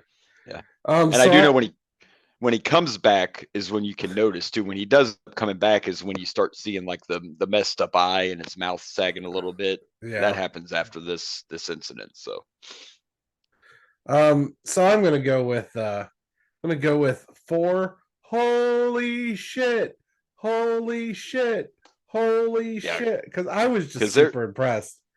Yeah, that leg drop was a lot of fun. I liked the match. That leg drop was I may have gone with 3.5 with you if it wasn't that leg drop. Yeah. Yeah, Pushes. and if you don't watch this whole pay-per-view or you don't watch it with us, watch this match and watch this leg drop he's talking about. And we're not only was it badass, but you got to realize that when you jump off the rope and spin, like he was moving so fast, the fact that he was able to pull off that spin and adjust to be able to drop that fucking leg drop is just it's nuts. Look, it's crazy because it happens so quickly. I've been watching wrestling a long ass time, and if I'm watching a match and I'm seeing something I've never seen, kudos. You know, I don't remember Too Cold doing that move, and I don't remember seeing it. And yeah, that was definitely impressive. badass. That's very for sure. impressive. Very impressive for sure. All right, well, so far not a bad pay-per-view. Let's keep on going and see what they have next in store.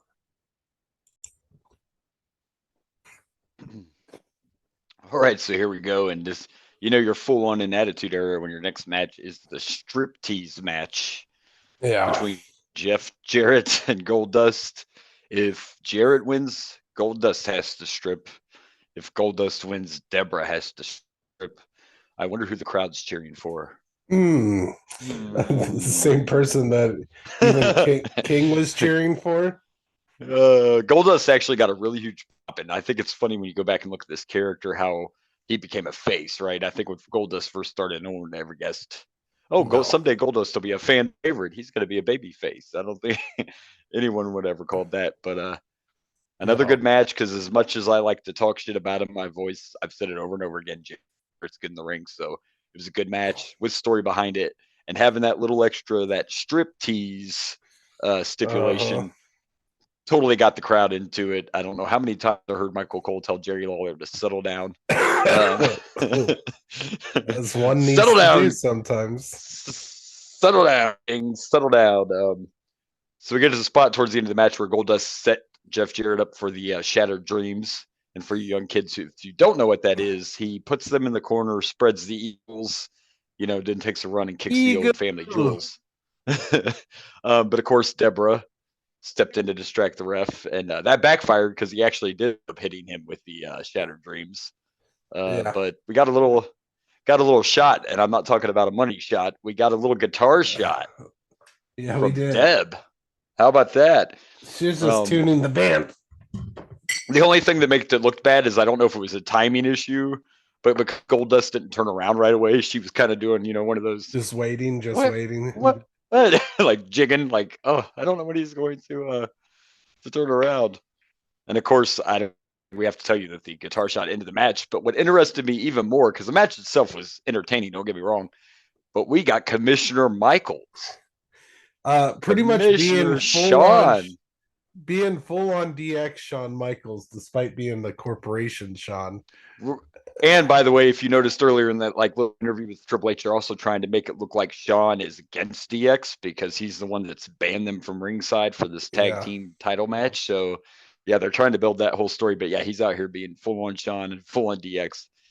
Comes out and says, "I've been in the back reading the rules," like he doesn't know the rules of wrestling. Right? I missed a WrestleMania, but I have to read the rule book, and I noticed in the rule book he's not sure, man. Yeah, he's not sure. Basically, he comes out and tells Deborah because she cheated, Goldust wins that Deborah has to strip. And she was reluctant at first, and then she's like, and then she got into it. Gets the Stockholm syndrome and loves it.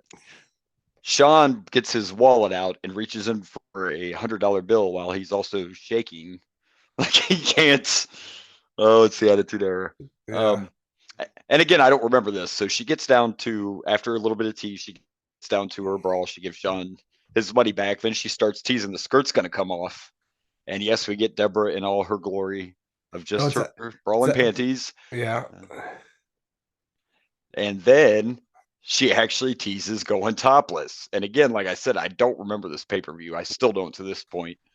And so while they're doing all this, they're showing us the reaction of Jeff Jarrett backstage. And Deborah's getting ready to go topless. And by the way, when they showed Jarrett's reaction, right before the top came off, I saw the blazer run behind Jeff Jarrett in the back. When they showed that shot of him, I was like, oh, shit, that's the blue blazer. And next thing you know, as soon as she goes to take the bra off, here comes everyone's hero, the blue blazer, to save the day. And he throws his cape over Deborah. And the brawl did come off. We just didn't get to see the puppies. No. We didn't get to see them. Didn't happen. No. Blue Nope. blazer.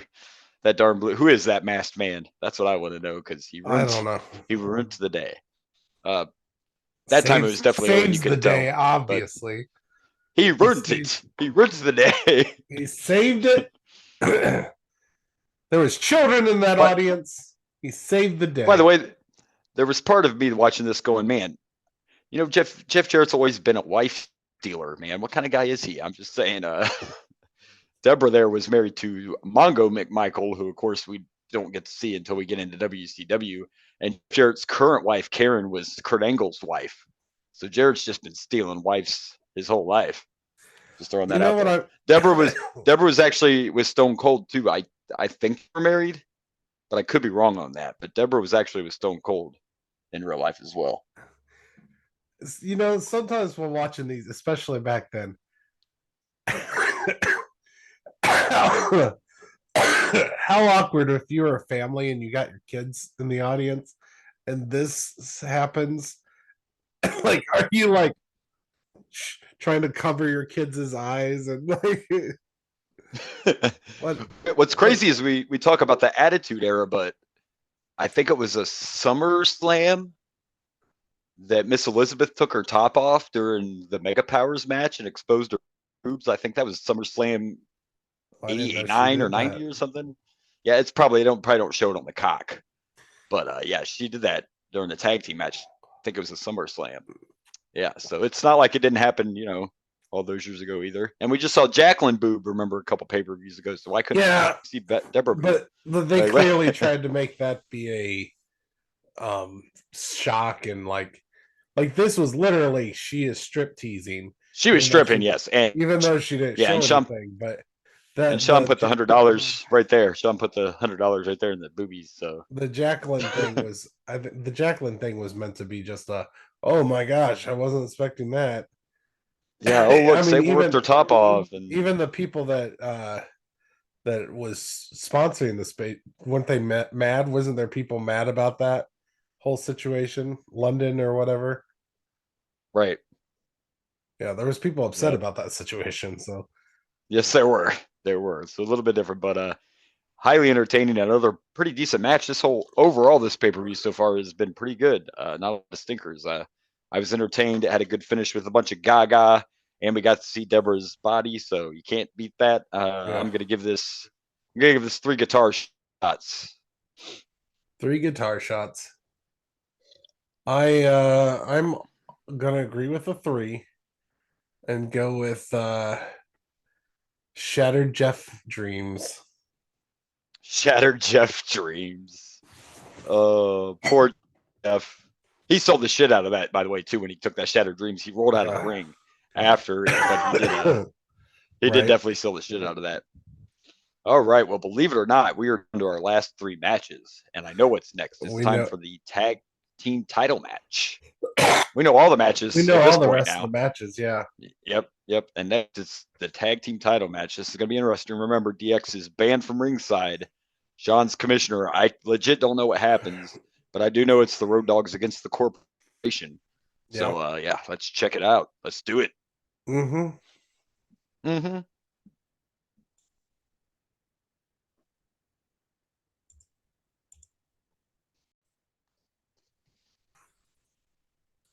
All right, so here we go. And before we talk about our next match, let me not fail to mention the fabulous commercial we saw for WWF Cologne. Indeed.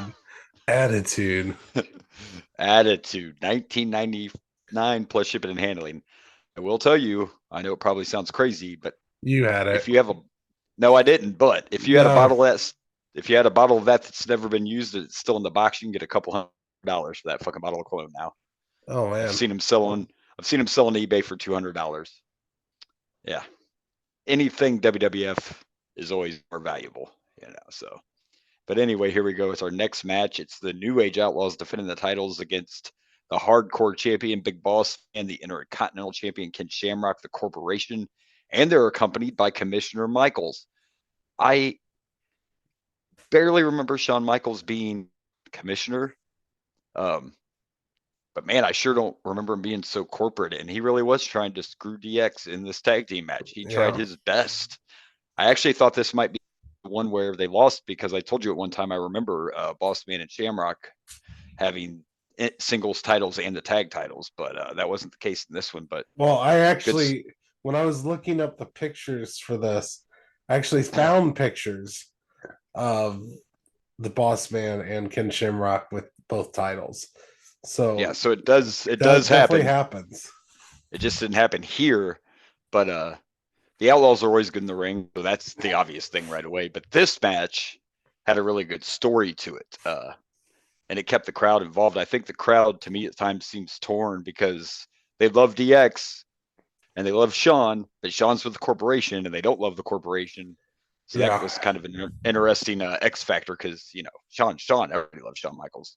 Of course. But yeah, he legit was trying to screw DX in this match. So it made it very interesting and intriguing. And of course, Road Dogg took an ass whooping because that's what Road Dogg does.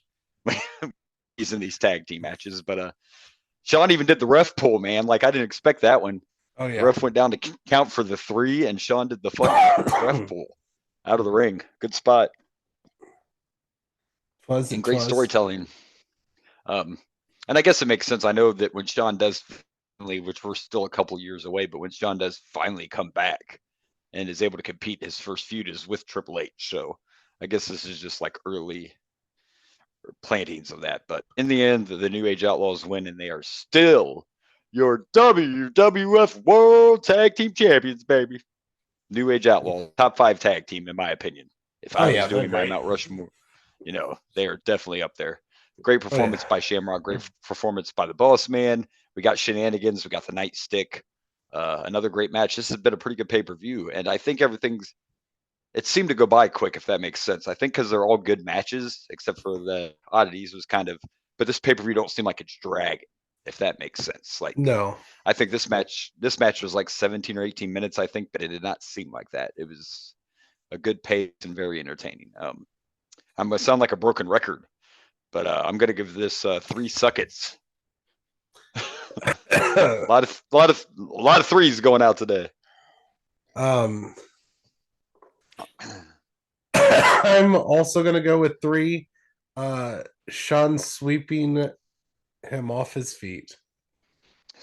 And I think we did forget to mention a segment. Was it before this match where they showed Vince coming out of they finally showed Vince coming out of the boiler room Pretty office. happy, yeah. Pretty happy and laughing. Obviously, this is all been about him trying to talk Mankind out of even fighting The Rock or whatever. It's trying to be Vince, trying to get one of those deals down to protect his champion, The Rock. So, which we're about to find out what happens there. Yeah, we are. Again, it's not the main event. The main event is going to be the Buried Alive match. So we are at our World Championship match. It's The Rock and Mankind. Something's up Vince's sleeve. Let's see how this one plays out. Indeed. Oh, wrong buttons.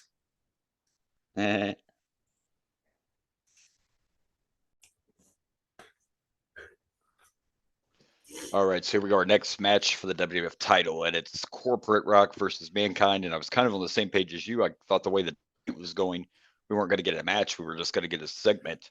It even started with, typical Vince McMahon trying to weasel his way out of something. And but we did get a match, and of course we got a great match because it's the fucking Rock and Mankind. So I mean, it was a really good match.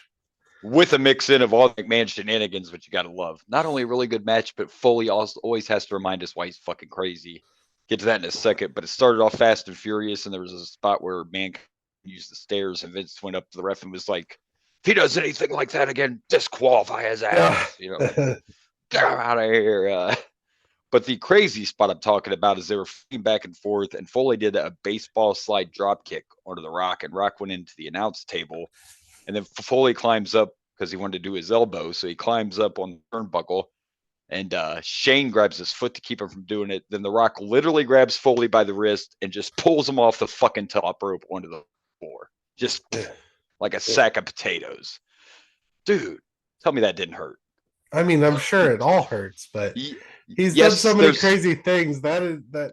I mean, I know you're like he fell off the Hell in a Cell. Fuck that move. Like that wasn't. Well, plus, didn't they have pads? I mean, it's not like they it was did concrete. They did have the mats around the ring, so I'll give you that. But it still had to hurt. Like I wrestled in high school. Those mats I'm aren't sure really it that. hurts. Yeah, I mean, all but of it's this not the hurts. craziest. It's not the craziest shit. I'm trying to figure out not. what you're talking about. Like, which part of this was a crazy Foley thing, and that just that doesn't even register for me. It should though, because it was 100%. I know it's nothing compared to the Hell in the Cell, but it wasn't worked either. Like The Rock literally just fucking yanked them off there. I don't know. It still looked painful. I know compared to what Foley normally does, it wasn't really that intense. We didn't get any thumbtacks or anything. Everything done to Foley looks painful. It's just this one doesn't really tip the scales. Of course, at the end of the match, though, the King had a great line when he was like, "Live by the chair, die by the chair." Foley, Yeah. That was kind of a great line. But the other part was like, it got. I forget exactly what Foley did, but Vince went up there and was trying to tell Mike Chioda to disqualify him. Yeah. Oh, it was the leg drop. He did a leg drop. Oh, on the nuts. Leg drop on the nuts. Yeah, I thought he was about to put him in a sharpshooter, but he did a leg drop instead. So Vince gets up there and just tells Mike Chioda to disqualify him. And Chioda turns around and Mankind fucking pile drive Mike Chioda. Yeah. Right in the middle of the ring. Like, disqualify that bitch. Now what are you gonna do? Then Vince tries to get him to do the ring bell too, and he attacks that guy. And he fucking takes out fucking timekeeper. Yeah, man. You can't end this match if none of these people are alive or awake. I'm gonna kill everybody that you try to get into this match, Vince. You dirty little ass. And then of course, let's see. Then Shane came into the ring with the belt. We should have saw this one coming. It was the classic. I saw. Yeah, the Rock's holding Mankind. Shane goes to hit him with the belt, and of course, Mankind moved and he hits the Rock. Yeah. And the finish, dude. You talk about if you want to get heat. What a way to get heat on this fucking finish. So McMahon, so classic fucking. I mean, technically, McMahon he wasn't wrong. Shit in real. Yeah. We'll do it this way, okay? For everyone that listens to our show, when we're talking about the horrible piece of shit person, we'll call him Vince McMahon. But when we say Mr. McMahon, we are about the on-screen character and performer. We can do it that way, all right? I'm saying he's classic. A piece of shit either way, but he is a good story piece of but shit. This was classic Mr. McMahon. We see Mr. Sacco come out, and Lawler said, Rock's about to get a mouthful of Dr. Scholl's. That was a pretty good line right there. When I saw Mr. Sacco come out, I thought for sure McMahon was going to say, disqualify him. That is a foreign object. I thought he was. That could have been one way. Yeah. I thought he was going to try to say Mr. Sacco is a foreign object and disqualify him that way. So he slaps on the mandible claw, and the Rock goes unconscious, and they call for the bell. McMahon gets up on the apron, so everybody right away knows. You know, like you're just waiting for it. But the first words out of Vince's mouth were, Mankind did win the match, but the only way to win the championship is by pinning or making your opponent say, I quit or tap out. The Rock did not tap out. Therefore, The Rock is still the champ. You talk about a classic screw job. Oh, my gosh, yeah. Not calling about Canada, but you talk about great heel stuff. Now, technically, Vince isn't wrong. He didn't give up. The Rock never said, I quit. True. He didn't tap out. The ref stopped the match. And actually, the funny thing is, if you look, and I told you I don't remember this pay-per-view, and I still don't, but when you look on Wikipedia, it says Mankind won by referee stoppage. That's what it says on Wikipedia. So there you go. Yeah, so sorry, Mankind. I mean, I knew Mankind wasn't going to win this just because I know the first time he wins the title, it happens on a Monday Night Raw. So I knew The Rock wasn't going to win the title, or Mankind wasn't going to win the title, but I just didn't know how it happened. Very entertaining. Hell of a match with two of the best in the business anyway, and adding in a recipe of Mr. McMahon and all the shenanigans. Favorite match of the night so far. I'm going to give this 4 Mr. Saccos. I'm going to go with I'm going to give it 4. Now wait a minute. You're going to get these points.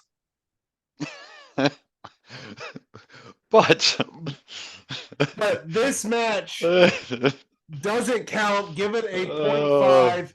Give it a 0.5. It doesn't count. It doesn't count. It doesn't count. Doesn't count because of the way it ended. It was great. That's right. Just- It does just- not. Just ignore that this is a match. You don't. Just forget those it. Points don't matter. This is like, whose line is it anyway? Is it anyway? The points don't matter. The points don't It's matter. Funny No. you bring that up because I just started rewatching that 2 nights ago. That show, Whose Lines.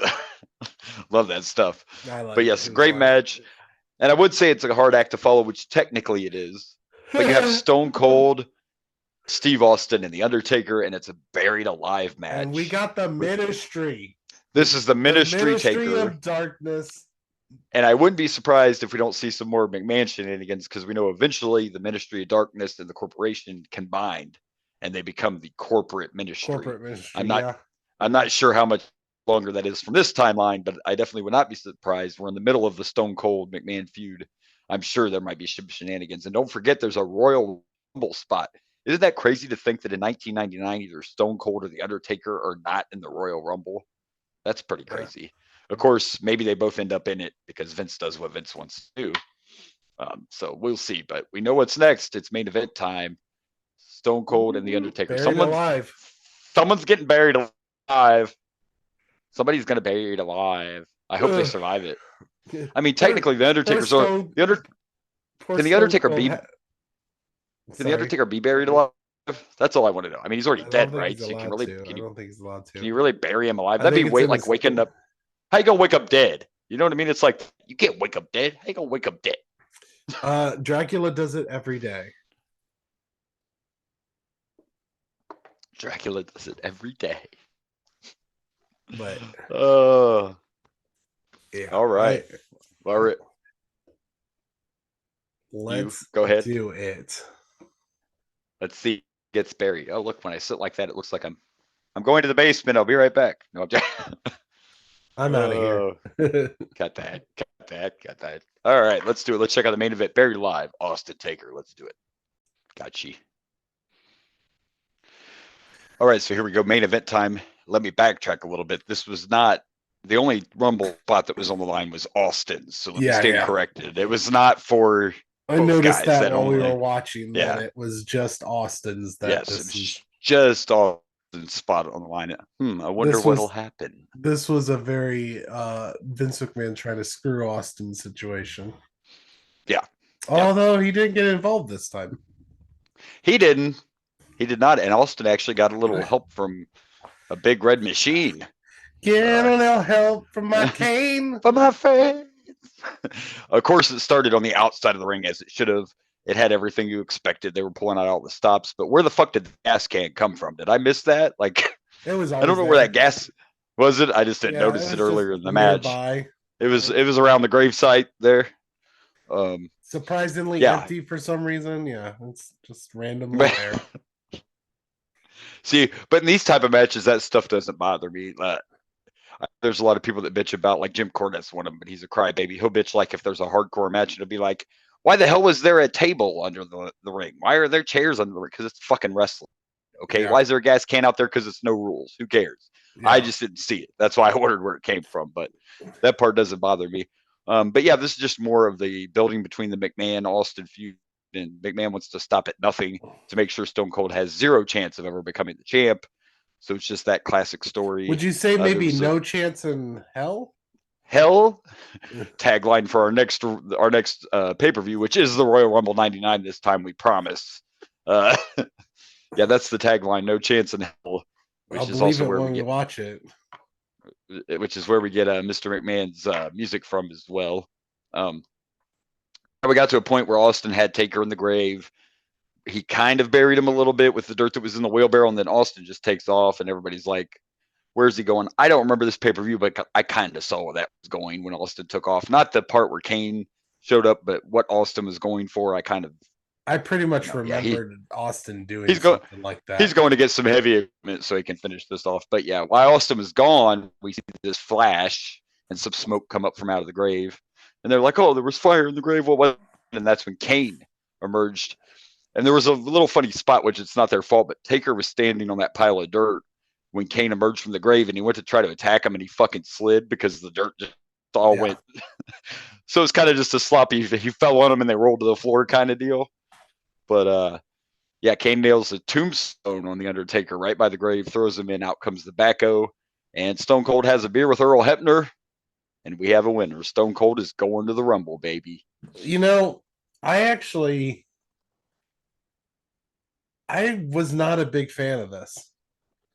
I want to like it. You got Stone Cold, you got the Undertaker, the Ministry Undertaker, you got the Stone Cold Vince McMahon feud. You got Kane surprisingly showing up, but and Buried Alive match sounds fun, but it was a little too clunky. Like there was a lot of like when it was into the thing, it was normally kind of fun, but there was like the backhoe situation. You could tell the guy was having troubles, so it was like real big slowdown. Took too long. Took too Yeah, I long. agree.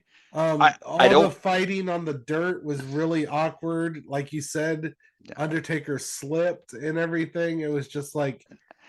Not only that, I don't feel like, and he's a great performer. Don't get me wrong. I don't think Stone Cold was the right character for a Buried Alive match.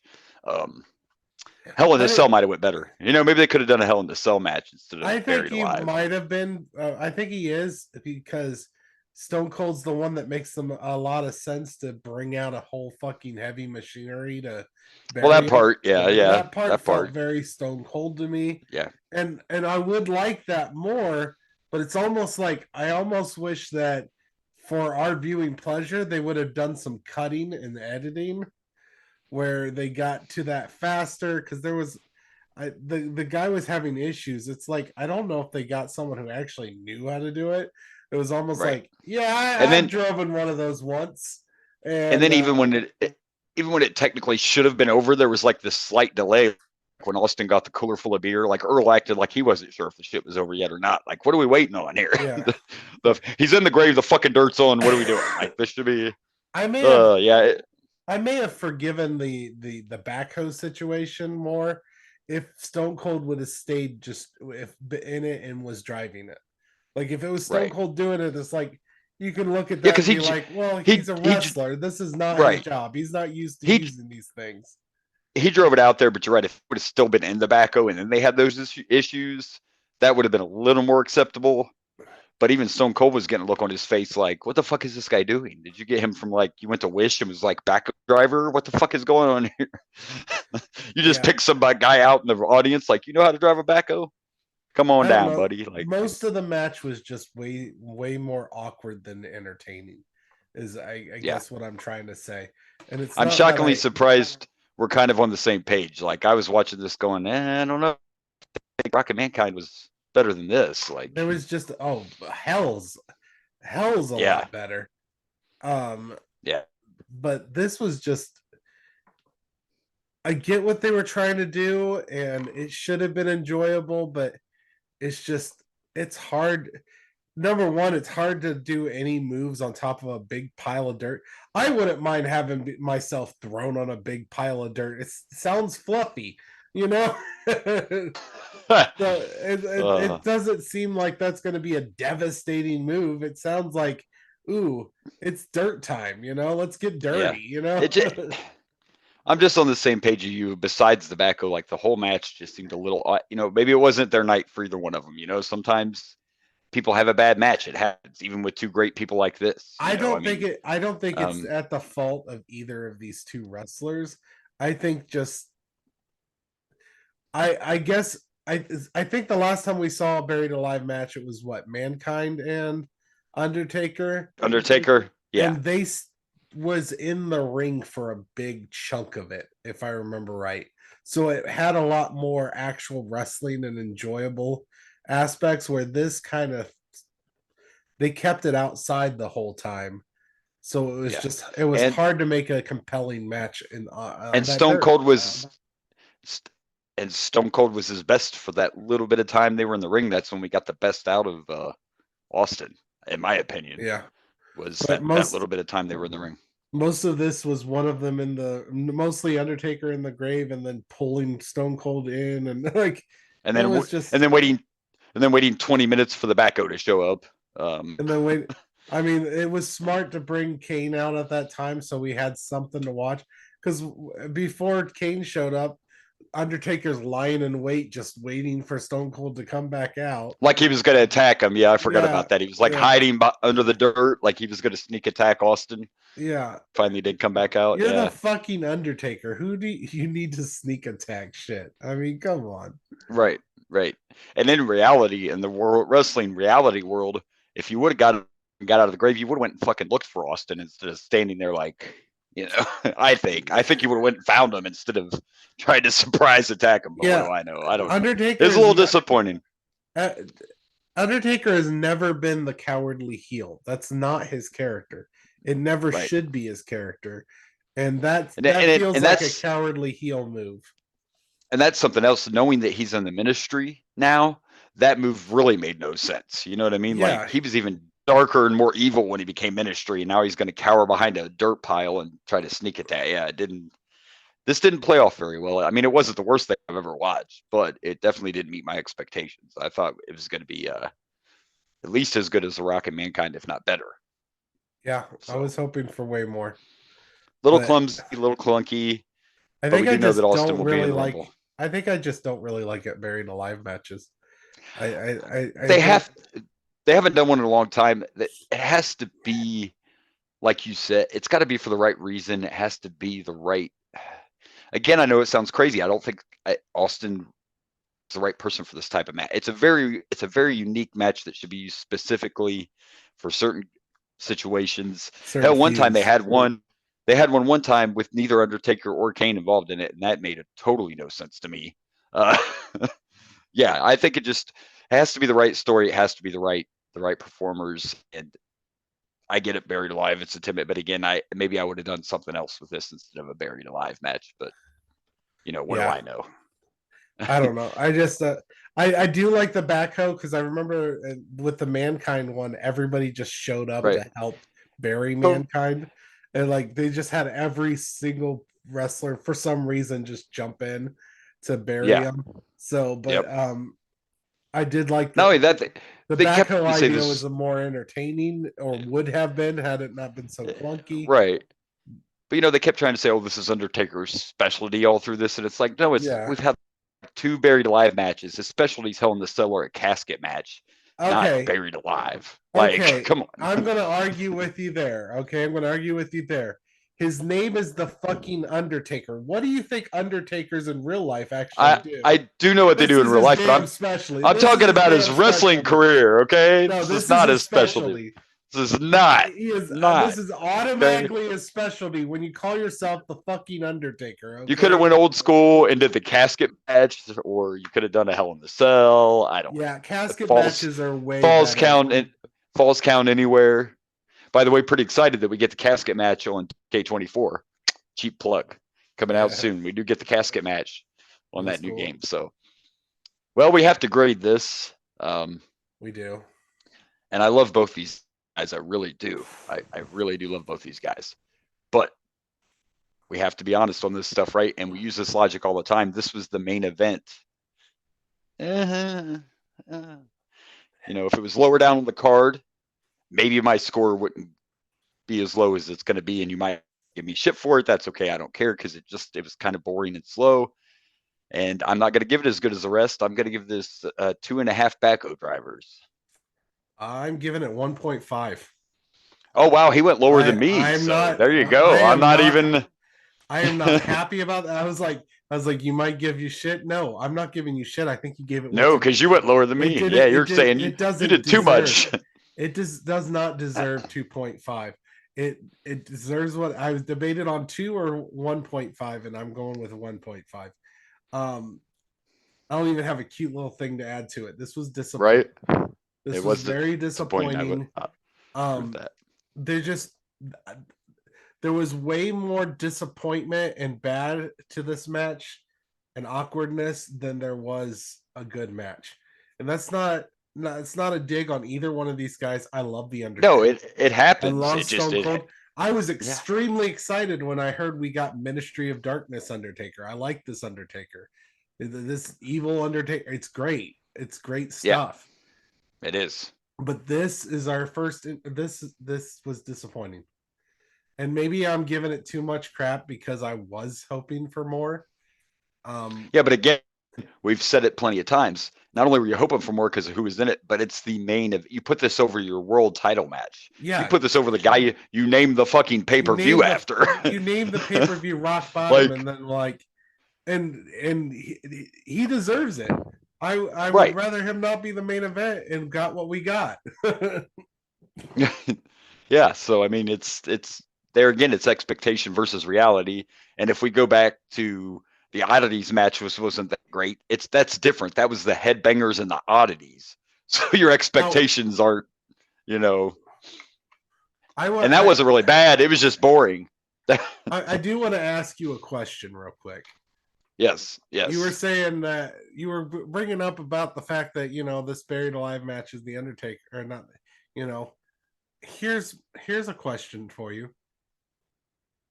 Every Buried Alive match, has Undertaker ever not been in it? Remember, I just said they actually had one Buried Alive match with no Undertaker or Kane one time. It was Big Show and somebody. So there has been one without either man involved. Let's see. I'm going to see if I can Google. By this point?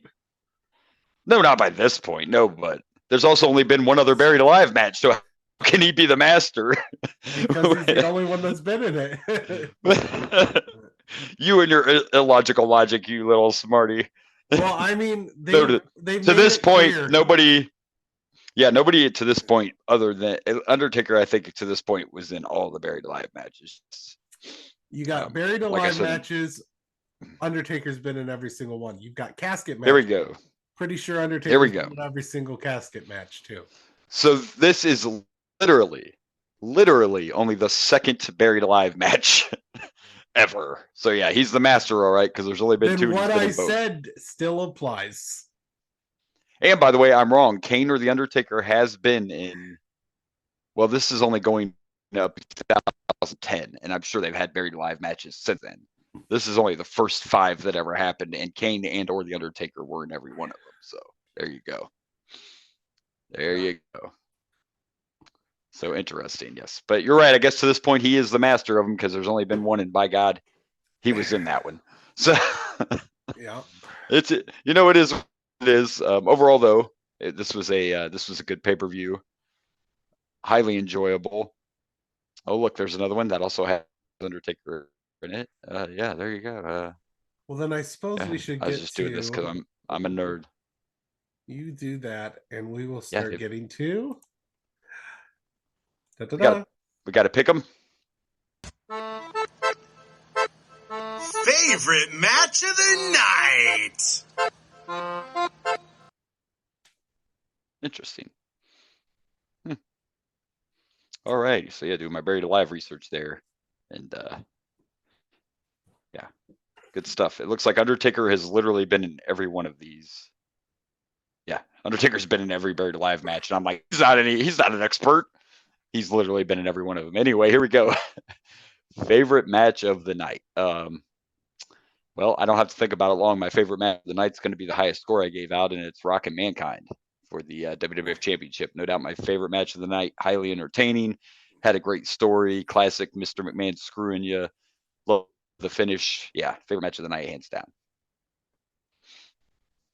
Absolutely. Rock Mankind is the best match of the night. In fact, I'm looking back at it and I'm thinking, I don't know if I gave it a high enough score.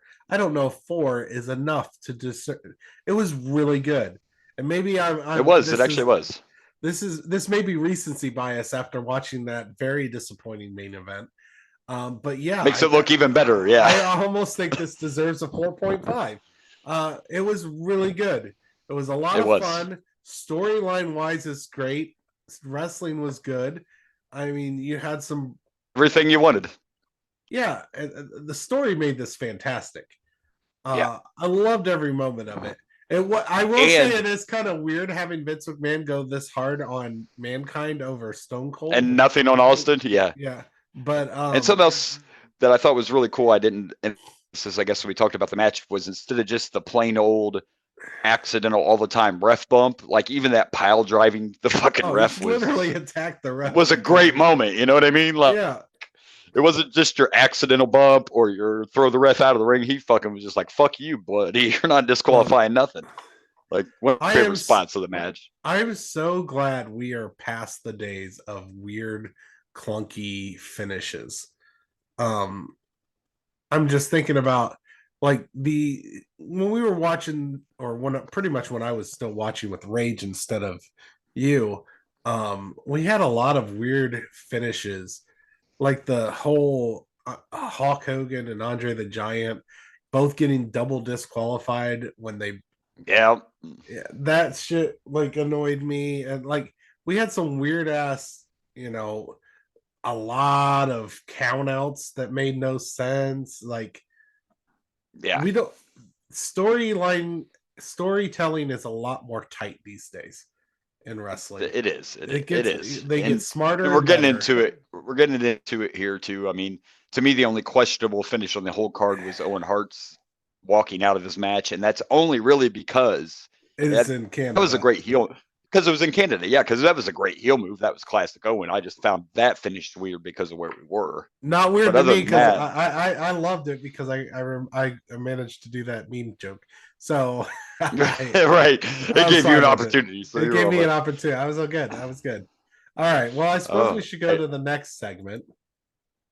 Yep. Pick the worst. Boy, if we agree on both of these matches, he's gonna be really pissed because he hates agreeing on everything. I have a feeling we're gonna agree. I do too, but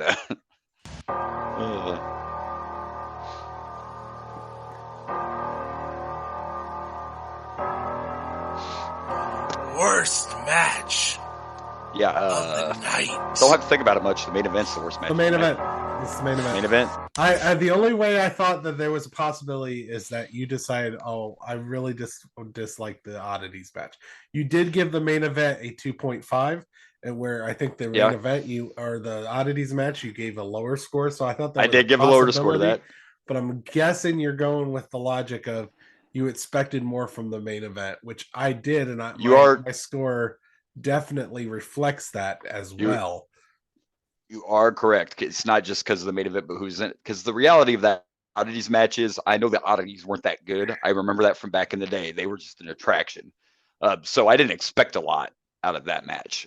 Exactly. So yeah, that's the logic. This is fucking Austin and The Rock. So I expected more from it. It was just slow and clunky and wasn't the best thing I've ever seen out of those two guys.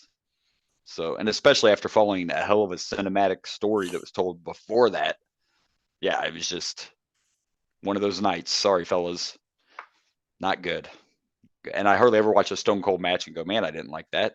But yeah, we're on the same page. I mean, I liked the story that was trying to be told, but yeah, I mean, I love a good, you to get a spot in the Rumble, you have to defeat Undertaker in a buried alive match. Also, I don't think I thought about it till now, but if he's Ministry Undertaker, which I'm sure he is, I'm sure they even mentioned that he's got the Ministry music. Where the hell was his boys at? Like when Kane interfered, where was the Ministry of Darkness? Do we not actually have the Ministry yet? If I remember right, at the beginning of the Ministry of Darkness, it wasn't a stable yet. It was he just had his druids with him, and that was, if I remember right, that was the Ministry of Darkness at first. Let's be honest. The Ministry of Darkness isn't that great. Like, I love the music and I love that Undertaker character, but his actual stable is going to be fucking Viscera and one of the Godwins. So let's not get too, or Abel, whatever you want to call them. I don't care. Those are two guys that are members of the Ministry. I'm still excited about. I remember loving the Ministry. So, and of course, eventually they combined into the corporate Ministry eventually, and then it's all of them together, like the ultimate heel faction. So soon Stephanie gets involved in all this. Yeah, it's crazy how much we're moving along and how much we're getting into. Like, we're only like little over a year away from Vince buying WCW, and man, we're moving all through this stuff pretty quickly here. Not to mention we're getting close to the time where I actually wasn't watching wrestling. True. I'm excited about the buyout because I know we're getting close to WrestleMania 17, which is the one that took place right after Vince bought like literally the same week once Vince bought WCW, and that's actually been called one of the best WrestleManias of all time. We'll see when we get there. I I just remember that one well because there were WCW wrestlers sitting in the crowd. Of course, they were nobodies because they didn't get any of the big talent when Vince bought WCW, but still right around the corner. But all right, well, we made it through the pay-per-view and pick matches, and now it's time to plug those pluggables. Plug those pluggables. Plug those pluggables. Well, I suppose if you would be so kind, you can find me at Dragon Blazer Productions on the Facebooks, the Instagrams, the YouTubes, and the TikToks at Dragon Blazer Productions. And you can also find me on the X at Dragon Blazer Pro. And if you would, we would be humbled if you could give us 1, 2, 3, 4, 5 stars. 5 stars on Spotify. 5 stars on the Apple iTunes, whatever platform you're using. If you're on the Apple, I know they allow you to give reviews, and I would love to hear those reviews. Even if those reviews are you talking about how shitty we are, I'd still love to read that. Mainly as Bring a it. heel, We take it. I would love the hate. Look, any interaction is good interaction, you know? Yeah. All even bad news is good news. Yeah, we got that. You know it. Good. Even bad publicity is good publicity. You know all that stuff. We can follow the show. I mean, we'd also like on the good reviews, but you know, we'll take what we can get though. Yeah. Of course, we have the Boomer and Blaze Show Facebook page, and you can follow us at Boomer_Blaze on the X, the Insta, and we are at Boomer and Blaze Show on the TikTokies. So there you go, and appreciating all that TikTok love from all you people. Now come on over and listen to the podcast too. Don't just love the TikToks. Come see what it's about. You know what I'm saying? Like, I'm trying to get the They're not watching now, and I'm telling them to come here on the. Yeah, show. you're trying to. That's not gonna work. You're telling the TikTok people that haven't listened to our podcast to listen to our podcast on the podcast. I don't think that's how it works. That's not how it works. That's not how it works. Isn't it ironic? Don't you think? That is not irony. I love. Well, you know, I was trying. But half of that stuff is not ironic.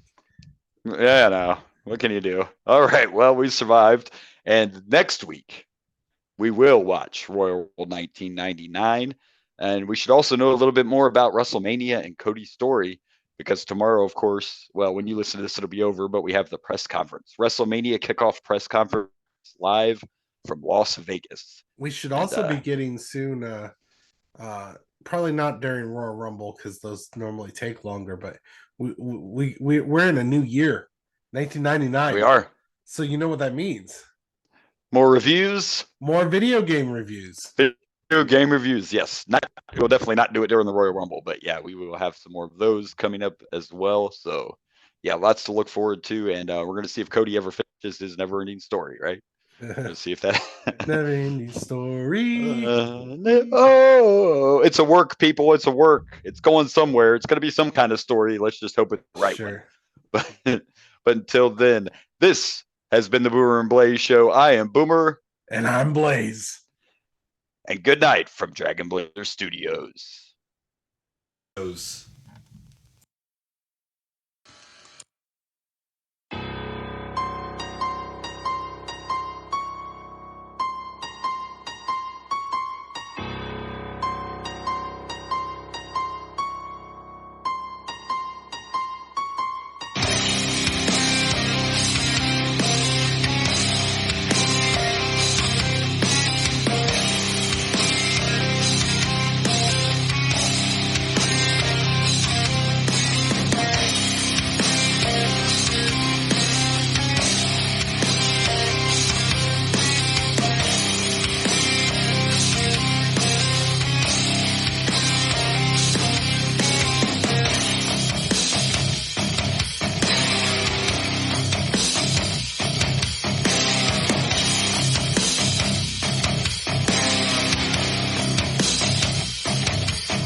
Hey everyone, this is Blaze from the Ragin' Blaze and the Boomer and Blaze show.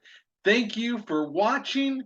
Please like and subscribe for more wrestling content.